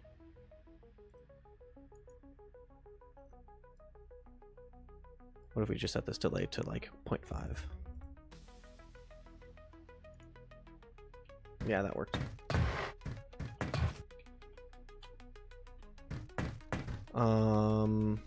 And then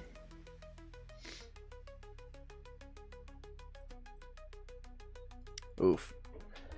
For now, let's just set up the widget for that beginning screen countdown. I'm trying to figure out exactly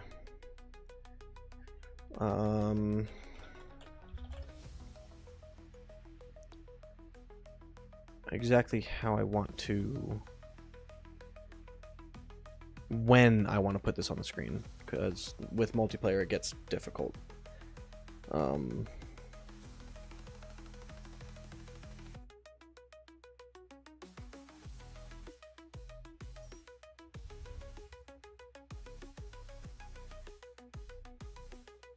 I think I have an idea. We'll see. Widget blueprint. What the heck was that? My desk is making weird noises. We'll call this widget blueprint underscore match start countdown. And we will add a grid panel. It do be making sounds like a drum. Grid panel main. We'll add a blur. That is not what I typed. Blur. Background blur. We want this to fill the entire thing. And my lights are turning off. Why do I tell my lights to turn off at 10 a.m.? That is not when I go to bed anymore.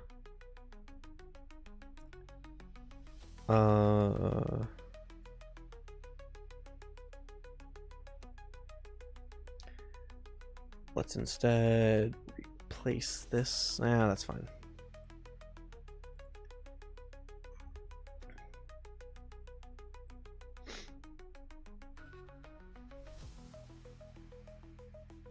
Oh, I think this has to be a canvas. Replace with canvas panel. So we'll rename this to canvas. Yeah. Blur. We want to make this fill the screen. Let's set this to a blur of like, I don't know, 10. Sure. And we also want to add a text.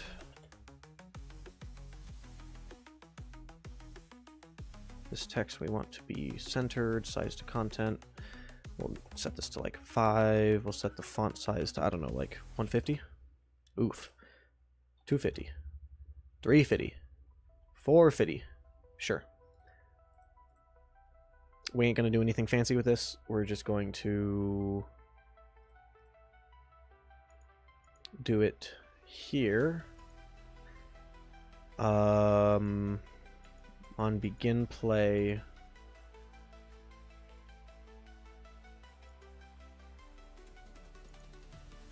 we want to get player controller, and on event possessed, yep, whenever this pawn changes, we want to create an event.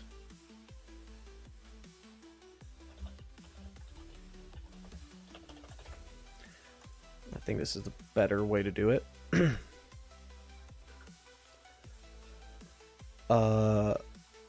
Whenever the new pawn is, if old pawn is equal to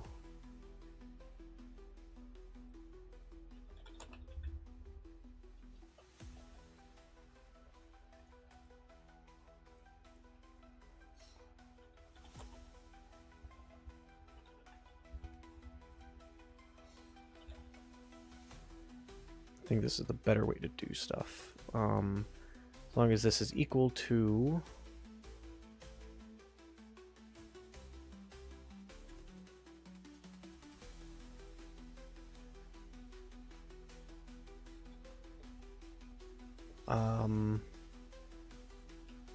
main menu, or no, match start pawn. We want to set this to pawn. Boom, soft class reference. And then we want to set this to BP underscore match start cam. That's not what I said. Plug this into here. Bada bing, bada boom. True. Then we want to create widget. Match start countdown. Promote this to a variable. Widget underscore countdown. And then anytime this updates our timer, we want to get our countdown widget, and we don't have this text as a variable. txt underscore time. I'm just setting up basic functionality. We'll kind of go through and flesh this out in a bit. Just want to make sure that all this stuff works in theory.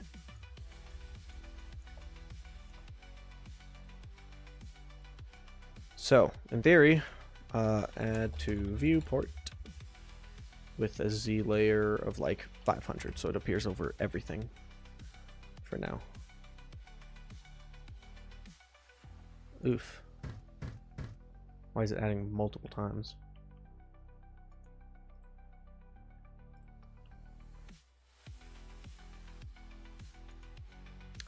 I mean, I guess very simply we can just do a do once.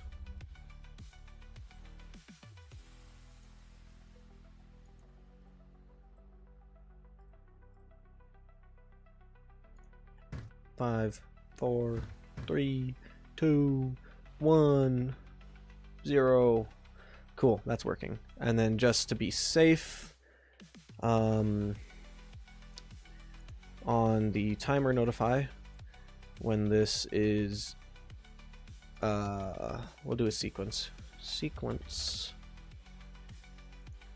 When this timer is equal to 0. This is also a bug we had in old Onyx where this timer just sometimes wouldn't disappear. So I'm going to set this up to be smarter, to where if this is equal to 0 and the widget is still valid, so this should destroy the widget, and then we also want to set it to null. So this should destroy the widget when the timer hits 0. For some reason, if that doesn't change, or if that doesn't run, then when this component is removed, we will also remove it from the screen. So just in case, if it doesn't get removed for some reason, it should get removed a second later. So boom, 5, 4, 3, 2, 1, dunk, and it removes. And now we can play. Cool. Obviously, the player can still move and do stuff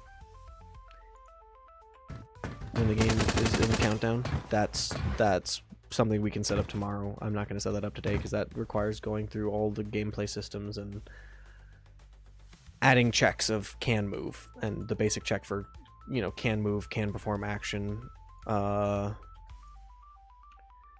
That's something else that we're going to worry about later.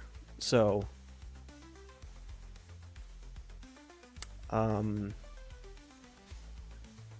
we also, boom, when we do this code, we do a sequence.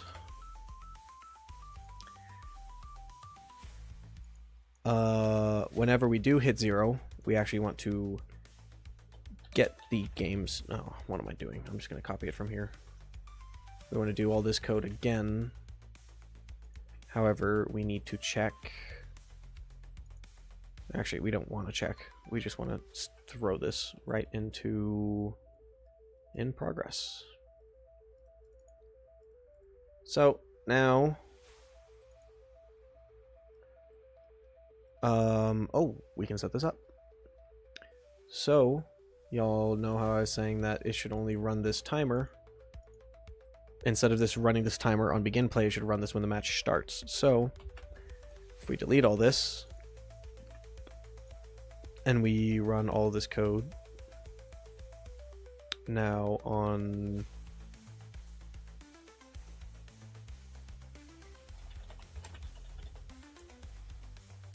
when this is set to in progress,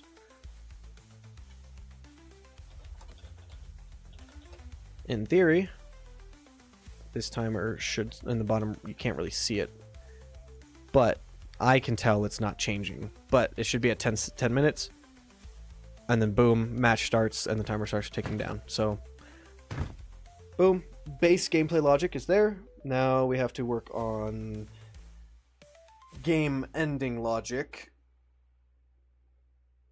which pretty much will just be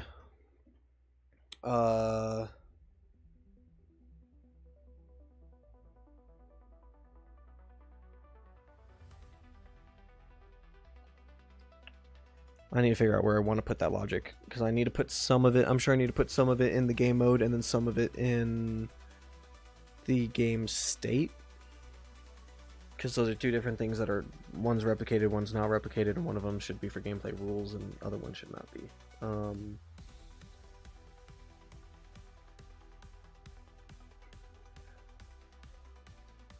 Okay.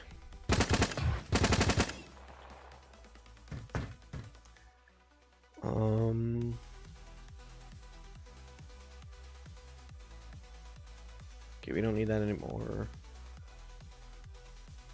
Actually, we should probably test this in multiplayer, because the people joining late should still get the countdown screen when they spawn, and they don't even spawn, which, you know, that's an issue.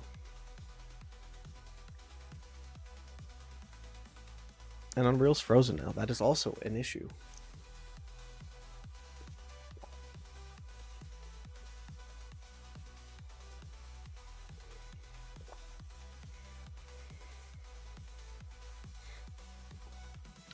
I love this engine so much.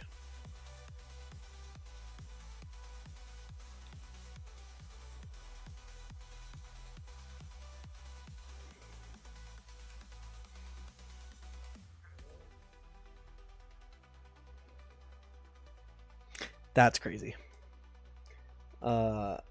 You're weird. You're very weird.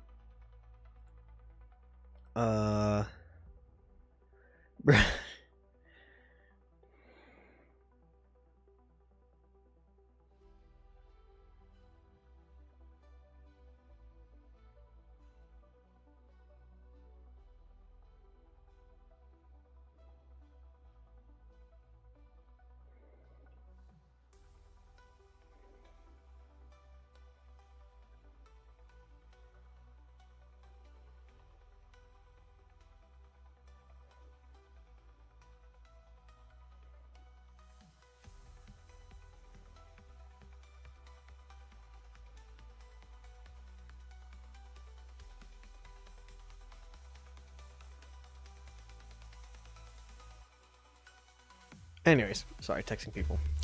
Yes, I know you get any chance you get.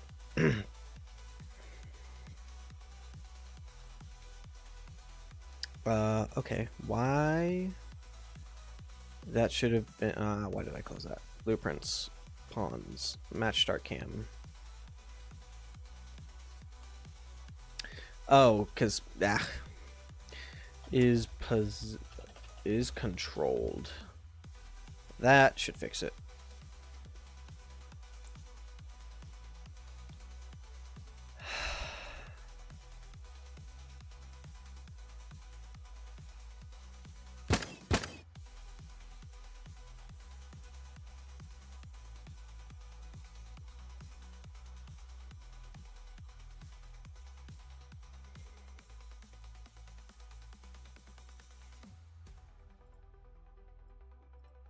Okay. This has a do once. This is only supposed to run once.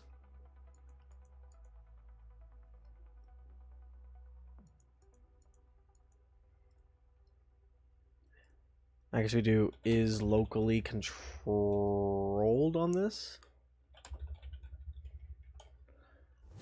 What do you mean good audio indicators?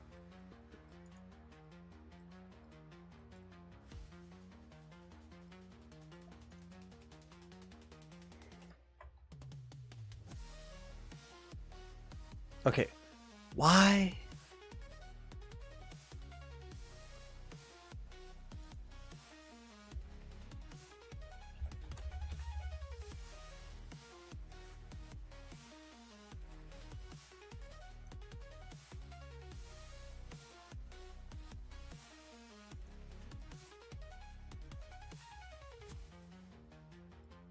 Okay, he gets his widget. He spawns. Why does he still get 2? I don't understand this.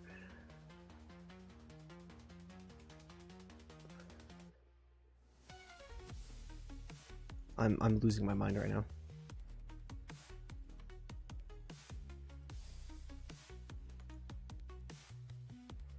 Because this code is only supposed to be running once.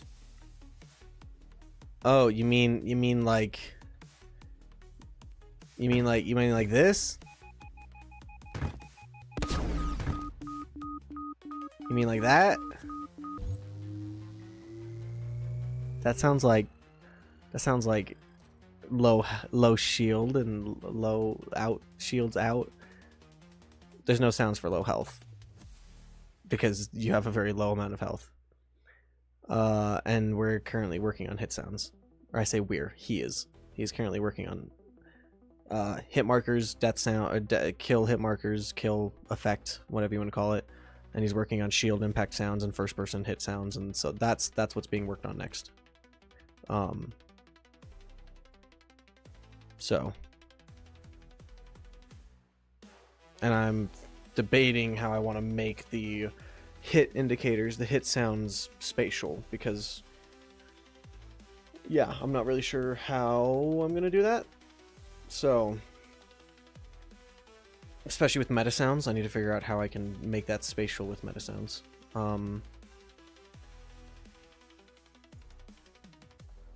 But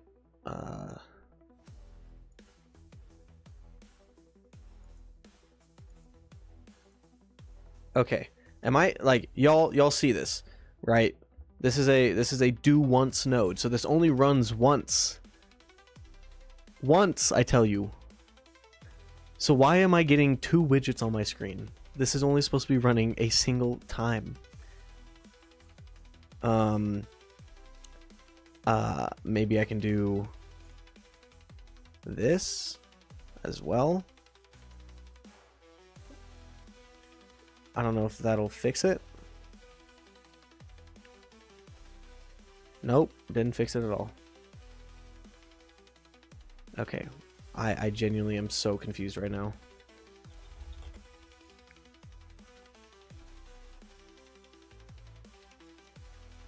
Server says hello. Client 1 says hello twice. Oh, because I'm so stupid.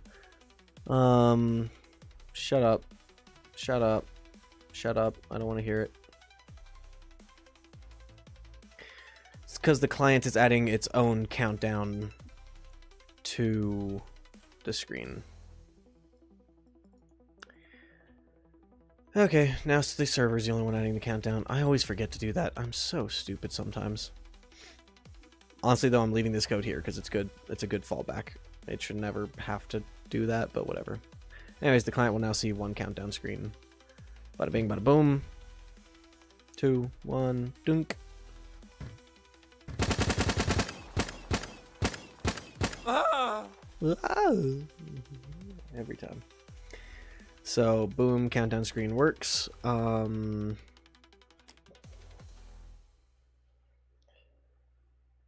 Yeah. So,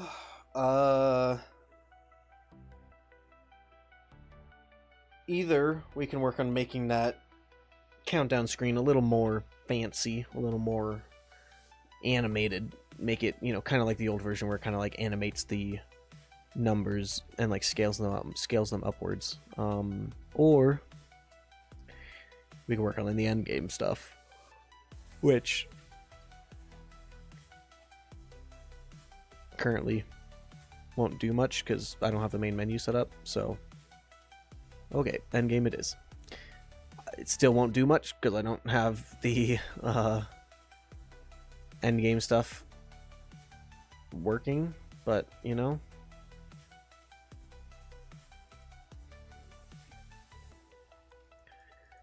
let's do event on possessed also, just because I realize that this is still, this pawn is just always in the world. So whenever we unpossess this pawn, after a short delay, it'll destroy itself, just because otherwise it's just always in the world. And we don't need it to be always in the world. So, cool. That works.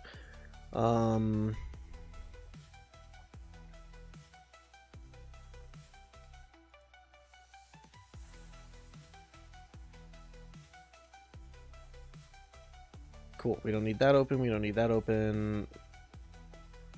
We don't need the countdown open anymore.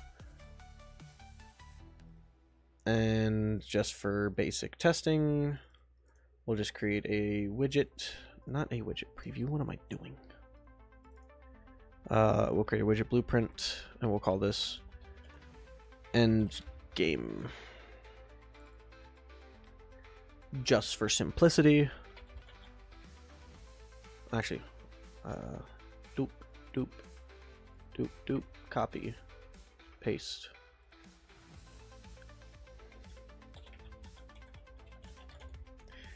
You know, just for simplicity, we're just going to do game over. That is massive. Tim, shut up.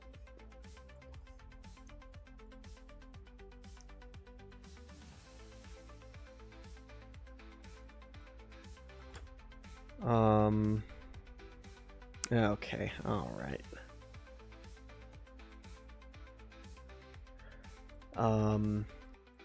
Boom, end game screen.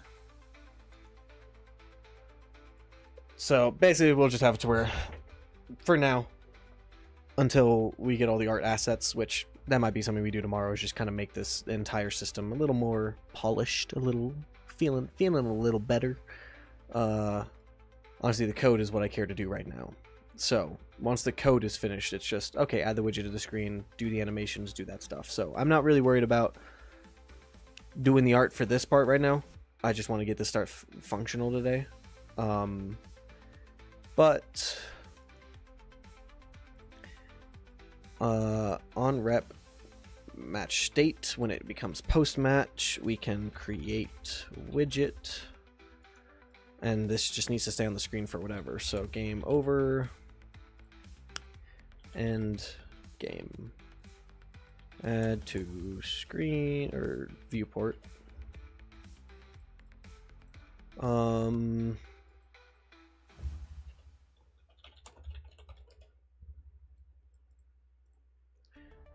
And then, okay, now we need to set up the code for what determines the game to end.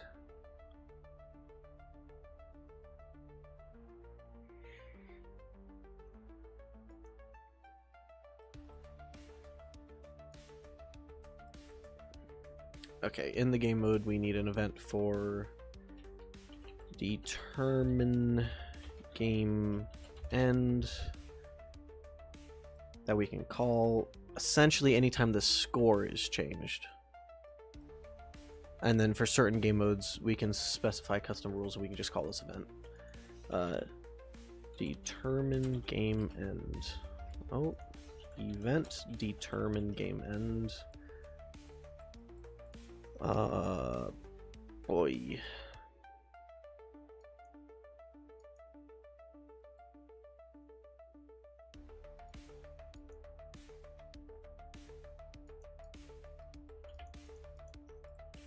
And actually, we shouldn't set anything up in this. What we should be doing is game mode base. We should honestly create the deathmatch game mode. So we can create a child blueprint class, call this game mode underscore deathmatch. Create a child of this, call this game state underscore deathmatch. Go into here, create a new folder, gm underscore deathmatch. Drag these both into. Move here. Game mode deathmatch, we need to make sure it's using game state deathmatch as well. And then bada bing bada boom, in here we need to override the event player died. Event player died. Add call to the parent function so it still calls all the same code. And then as long as the attacker is not equal to the victim, meaning they didn't suicide or they didn't kill themselves, then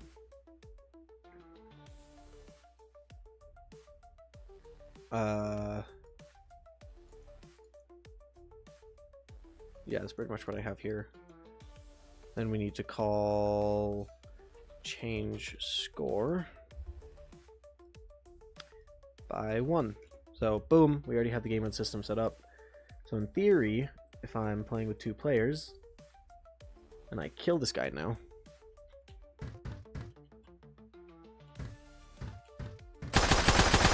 yeah, you see my score does not go up to 1. But if we change this game mode now to deathmatch and we click play, you see all the code is still working fully functional. When I kill him, my score goes up by 1 because that's how deathmatch works. Your score is based off of your kills.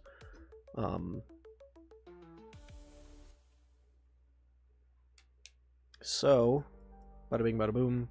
Oh, I didn't even set this up.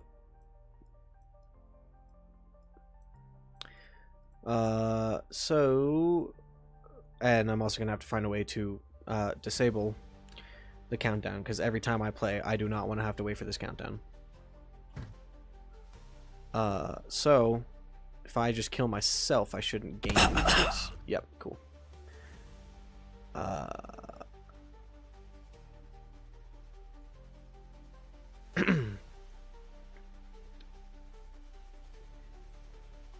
And then we need to override event determine game end, because this is unique per game mode. Actually,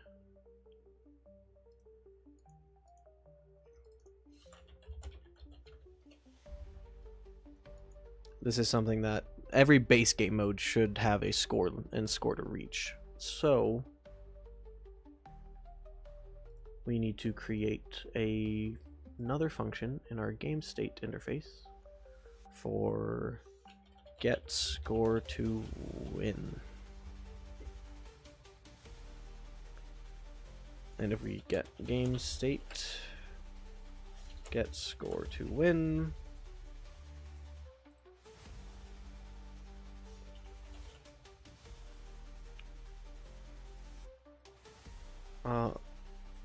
excuse me, and then we get player array, and we do for each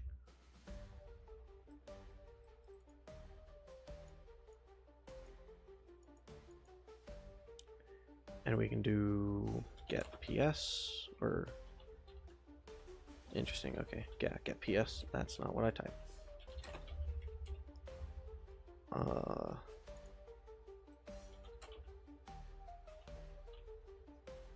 Get round stats. I don't know. I want to watch this value. I want to split it. If score is greater than or equal to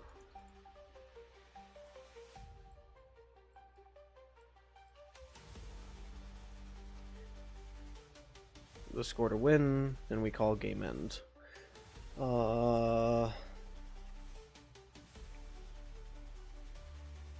Which I guess would just be get game state. And we do update match state to post match, and that should cause that to run, and we can just do all of our end game stuff in here.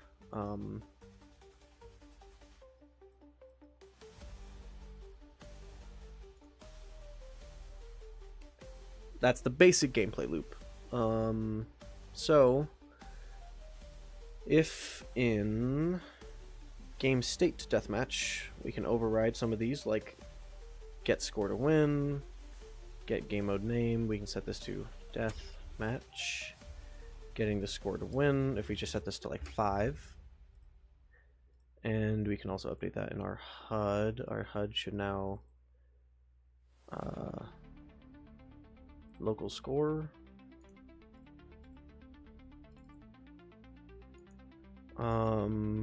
we can do get game state, get score to win, stick that in there, bada bing bada boom. Now the little progress bar on the bottom right of our screen in our HUD should also show the proper percentage. Add call to parent function.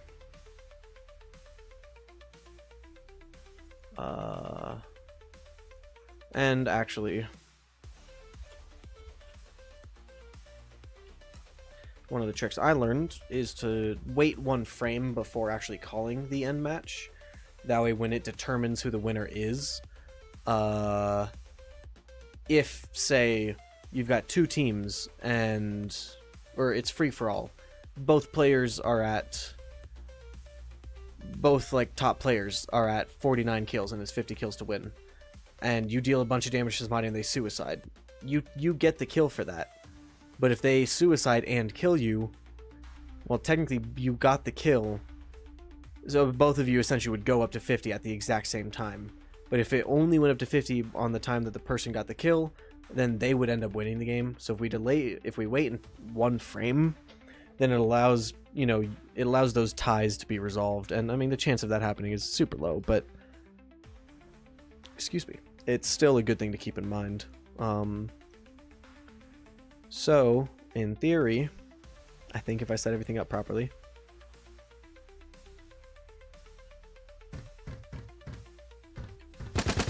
when I kill him, oh! Golly, those death sounds. So you can already see that our progress bar is updating properly.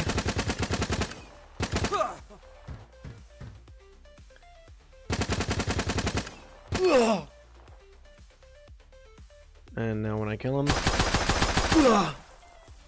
it doesn't end the game. Woo! Oh, because I'm not even calling determine game end. Ugh, I'm so stupid. Basically, in our player state,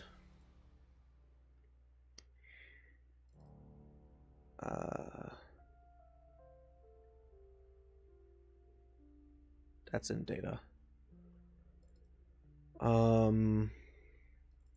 Anytime round stats is updated, we should has authority. Switch has authority. If we are the server, then we want to get game mode and do determine game end. So anytime our stats are updated, so anytime a player dies, anytime a player gets a kill and a score, it should update and check for game end, which helps for those game modes where it's not based on score to win, but it's based on you being the last man standing. So like Gladiator in like Halo, where it's not based on your score to win. You don't have to get a certain amount of kills to win. It's your job is to be the last man standing. So ugh.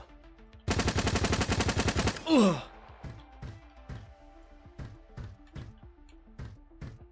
I want to see this one effect. I just realized.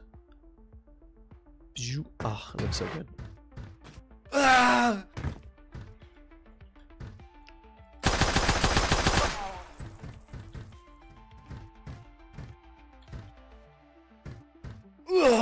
Boom, game over. So that's the basic functionality. Obviously, once I can get the Epic Online Services stuff back up and open and going, I can get this functionality further, because honestly ending the game is going to require us to end the session, everyone goes back to the main menu, but everyone stays in the same lobby. That requires Epic Online Services to finish, so I'm happy with leaving this here for now. And I'll just set the base score to win to 50. And then in this we can actually add custom code for like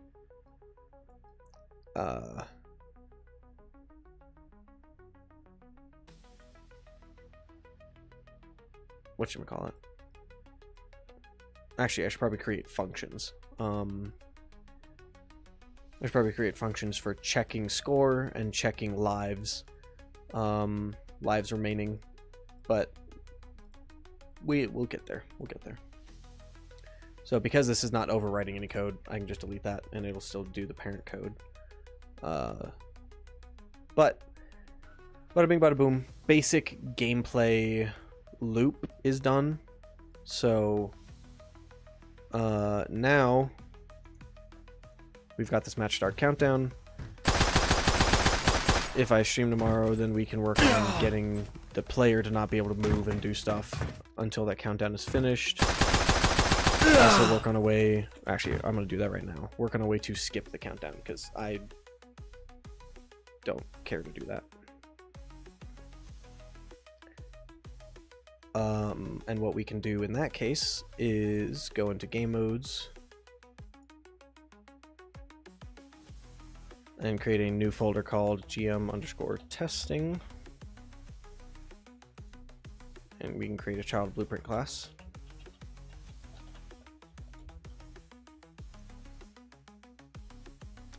Create child.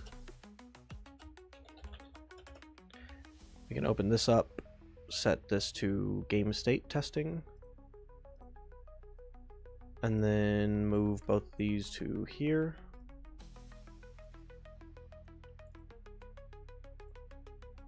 Delete these, delete those.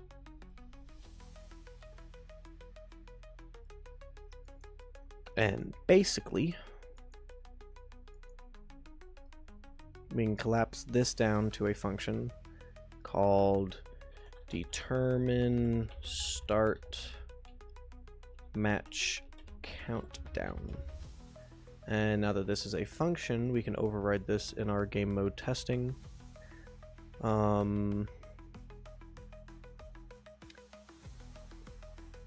Or game mode testing, override, determine match start countdown, and in here we can just copy this code, and instead of setting it to match startup, we can just set it to in match, and that'll fix everything. Nothing much, we just got this working, so oh shoot, I need to go back and change it. Game state deathmatch, if we just set the score to win to 1, if we click play, and you can see, oh, you know,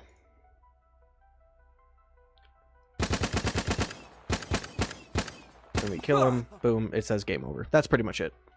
We got the whole game over stuff to work.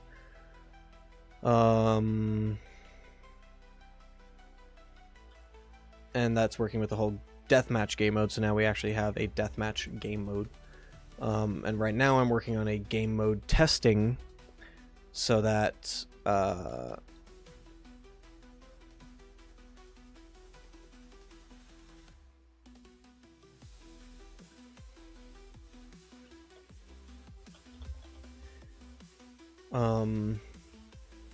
I'm working on game mode testing so that way I can override the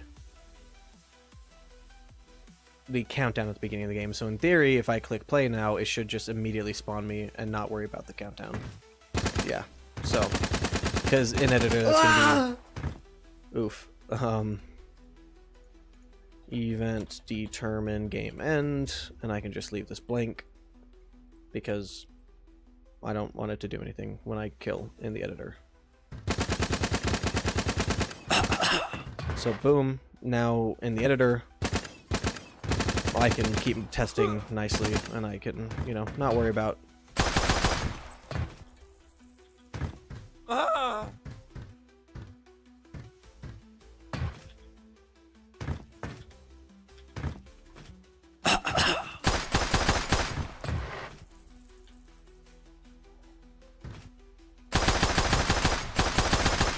bada bing, bada boom. So bada bing, bada boom. I said that twice in a row. Don't ask me why. I'm crazy. But now we can, boom. We have the game mode loop working, basic functional setup.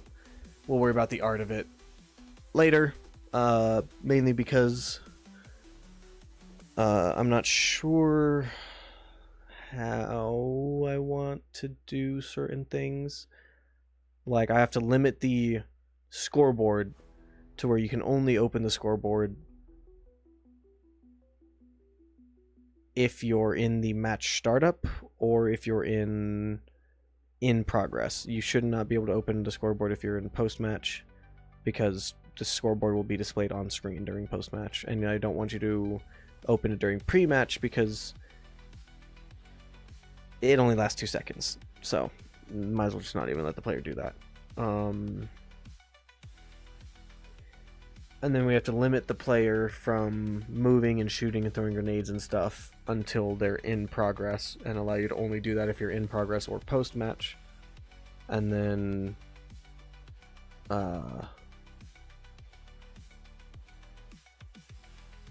yeah.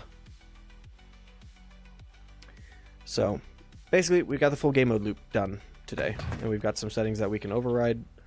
And as more game modes are being created, which who knows when that'll be, oh.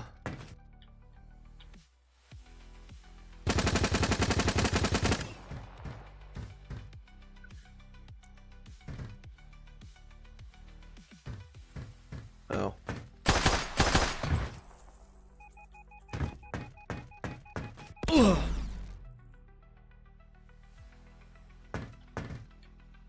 Ah!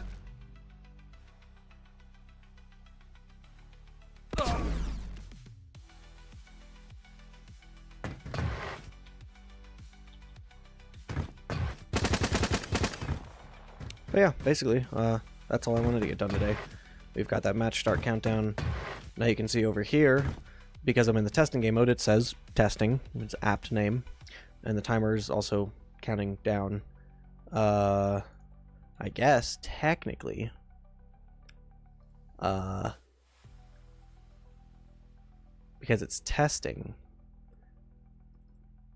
I can override the game state testing to I can change my decrement time variable to instead count upwards. And I can show inherited variables, get time, set this to 0 for testing, and then I can override the decrement time variable.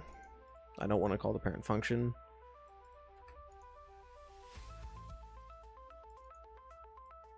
And then instead of subtracting, we can add these two together. And there we go. In theory, now in the editor, it should count upwards. Yeah, so this makes more sense to count upwards, and that's functionality that every game mode will have, because you can set the game mode to be infinite time. So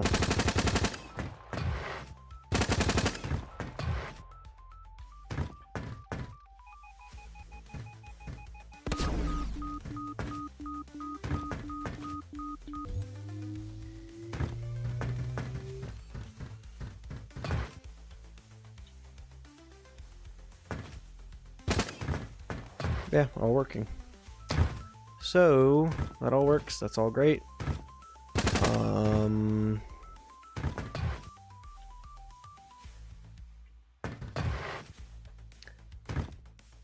That's all. That's pretty much all I wanted to get done today. That's the base game mode systems ready, and I mean we've got deathmatch fully working now, so easy peasy.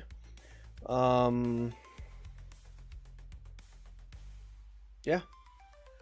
Tomorrow, if I stream, we'll either work on just making those assets a little bit cleaner and just nicer, a little more animated, a little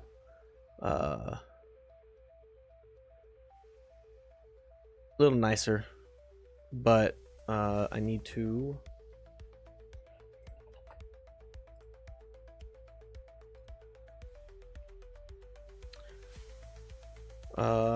if we bring this over here, I can now scroll down and we can kind of check off game mode loop. There's a few things we can knock off tomorrow. Actually, I might work on getting the custom... Where is it? Custom projectile movement component. That way we can get the weapons and projectiles to react to physics again. Now that I can compile the editor. So, we'll see. There's a few small things that I would like to do. That's a pretty important one. I need to do proper uncrouching checks. Quite a few things we can do tomorrow if I stream. So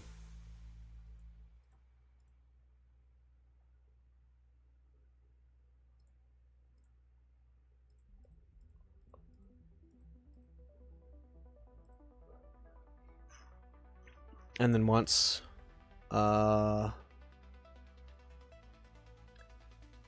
that's all finished, then next week is all about this stuff, not the art. It's all about animating, so that's literally just going to be, I mean, I don't know how much of an interesting stream that'll be, but it'll be at least animating, so people will, y'all will be able to see kind of my animation process, especially first person. I'm going to start with a lot of the first person stuff.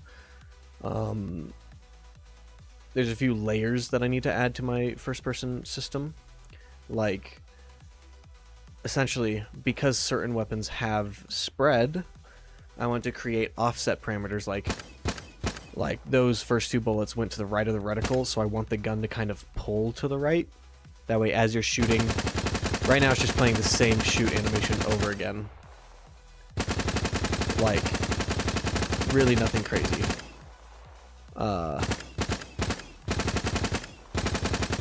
Like, it's playing the same shoot animation. But what I want to do is have one shoot animation and then apply an additive offset to it. So if you're shooting, like that one went bottom left, I want the gun to kind of pull to the bottom left based off of where your bullet actually goes.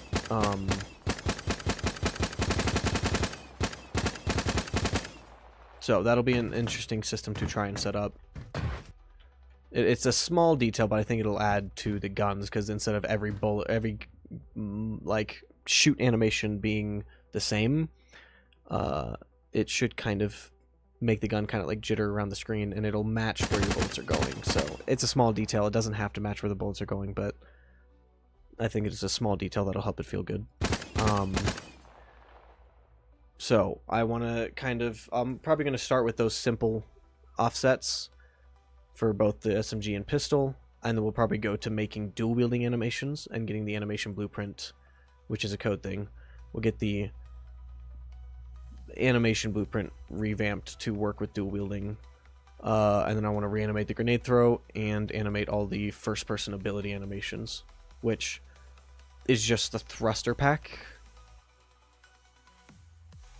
That's literally it, is the thruster pack. So I just want to animate that and get the thruster pack animation implemented. And then, yeah, that's all for first person. So first person actually is going to be pretty easy. But the third person is going to be the majority of the animations. And actually, I need to add a few to this.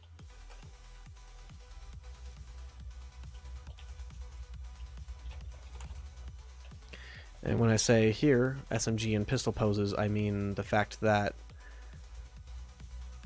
if we look at our guy in third person and we look at him, oh boy, we don't worry about that. He obviously does not look like he's holding an SMG. Alright, see ya. But he doesn't look like he's holding an SMG because he's playing the assault rifle animations for the SMG. So making completely unique torso animations for standing, looking around, shooting, crouching, airborne, stuff like that. That's going to take quite a bit of time, but it'll make it feel so much better because now you'll actually be able to see what gun, or like each gun will have a unique pose. And again, more layers. I want to add like some third person tilting when you're sliding, so that'll make that feel better too. I want to animate shooting, reloading, the grenade throw, all ability animations, which I can remove this because that is an ability animation. So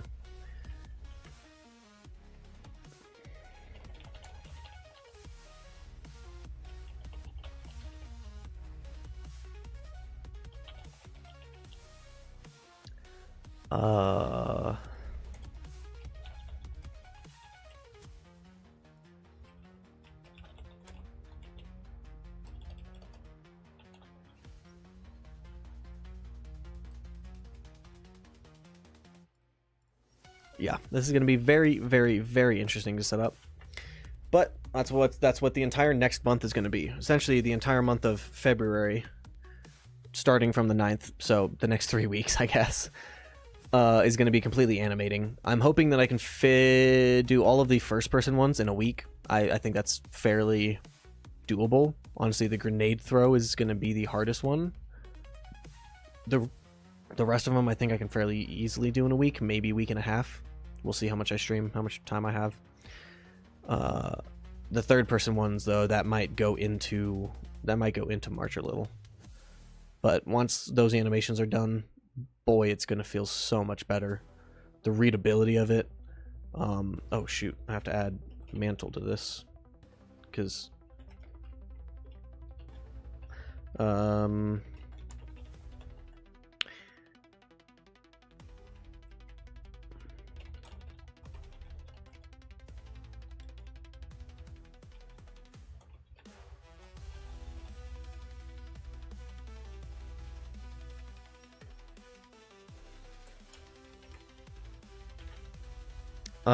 yeah, I need to figure out how I want to do my mantle system, because with the way I'm doing my animations, I'm doing a very simplified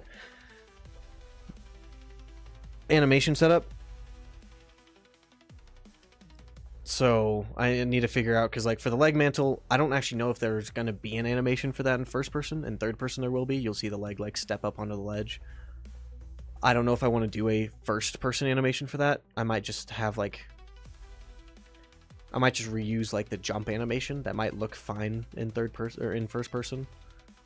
But it also might feel weird. We'll see. The one-arm mantle, though, I don't want to make unique animations per gun for mantling. The two-arm mantle, it'll just hide the gun and play a mantle animation and then play the equip animation. But one-arm mantle, that's something that I still have to figure out the gameplay for and figure out how I want to do the animations for it to keep it simple, keep my animating very simple.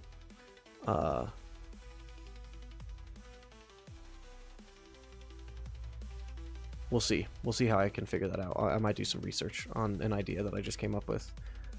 Because also, what happens if you one-arm mantle while you're dual wielding? Does it just hide the left weapon and do a one-arm mantle and then re-equip the guns, or, you know, how does that all work out?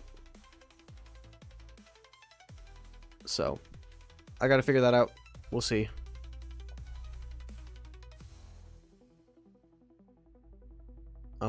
But yeah, the animations are gonna take the longest time of this polish phase. The art will take a bit, but like that should be no more than a couple days. This should be a single day. That should be a single day. Honestly, I can do both of these in a single day. That's gonna take just a lot of tweaking until I can get it to feel good. That's gonna take like a week. The tracer stuff is gonna take a day, and the muzzle flash stuff might take like a couple days. And then audio, I've got my new sound guy working on that, and he's doing everything super, like, he's honestly impressing me a ton. So, and then, yeah, making sure all that stuff works. So, I think, honestly, 2-3 months is a very good estimate for this polish, and when we should get back into testing this consistently. And we'll have the same few guns, we'll just have the assault rifle, pistol, and SMG for the majority of the testing, just because my modeler is currently going back to school, I believe, so he doesn't have a lot of time to model new weapons and stuff. So unfortunately those will have to wait.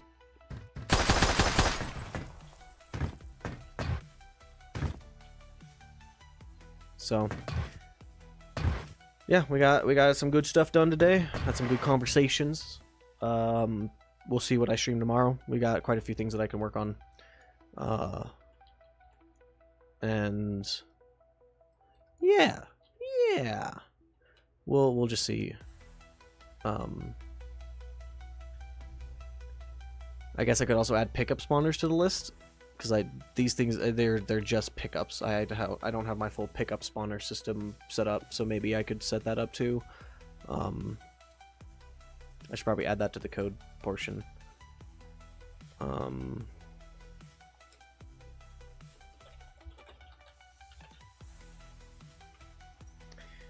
We'll see. And then after the polish phase is doing the entire main menu, getting the main menu completely fully set up. After the main menu, I will be working on doing some art for a map to get one of the maps arted out. And then after that, it's just re-implementing old stuff. So, you know, any abilities that aren't implemented, get those implemented. Any equipment, whenever they get the art for it, you know, get those all implemented. I'll probably start working on re-implementing the creative mode and getting game modes implemented. That's probably what I'll work on after all that stuff. So, yeah, excited, looking forward to it. Happy y'all are here for the journey, and I hope y'all are excited for the future as much as I am. So, on that note, I am going to head out and get some food because I'm hungry, and I will see you guys probably tomorrow morning. So, goodbye. Hope everyone has a good day, and I'll probably talk to y'all tomorrow. See ya.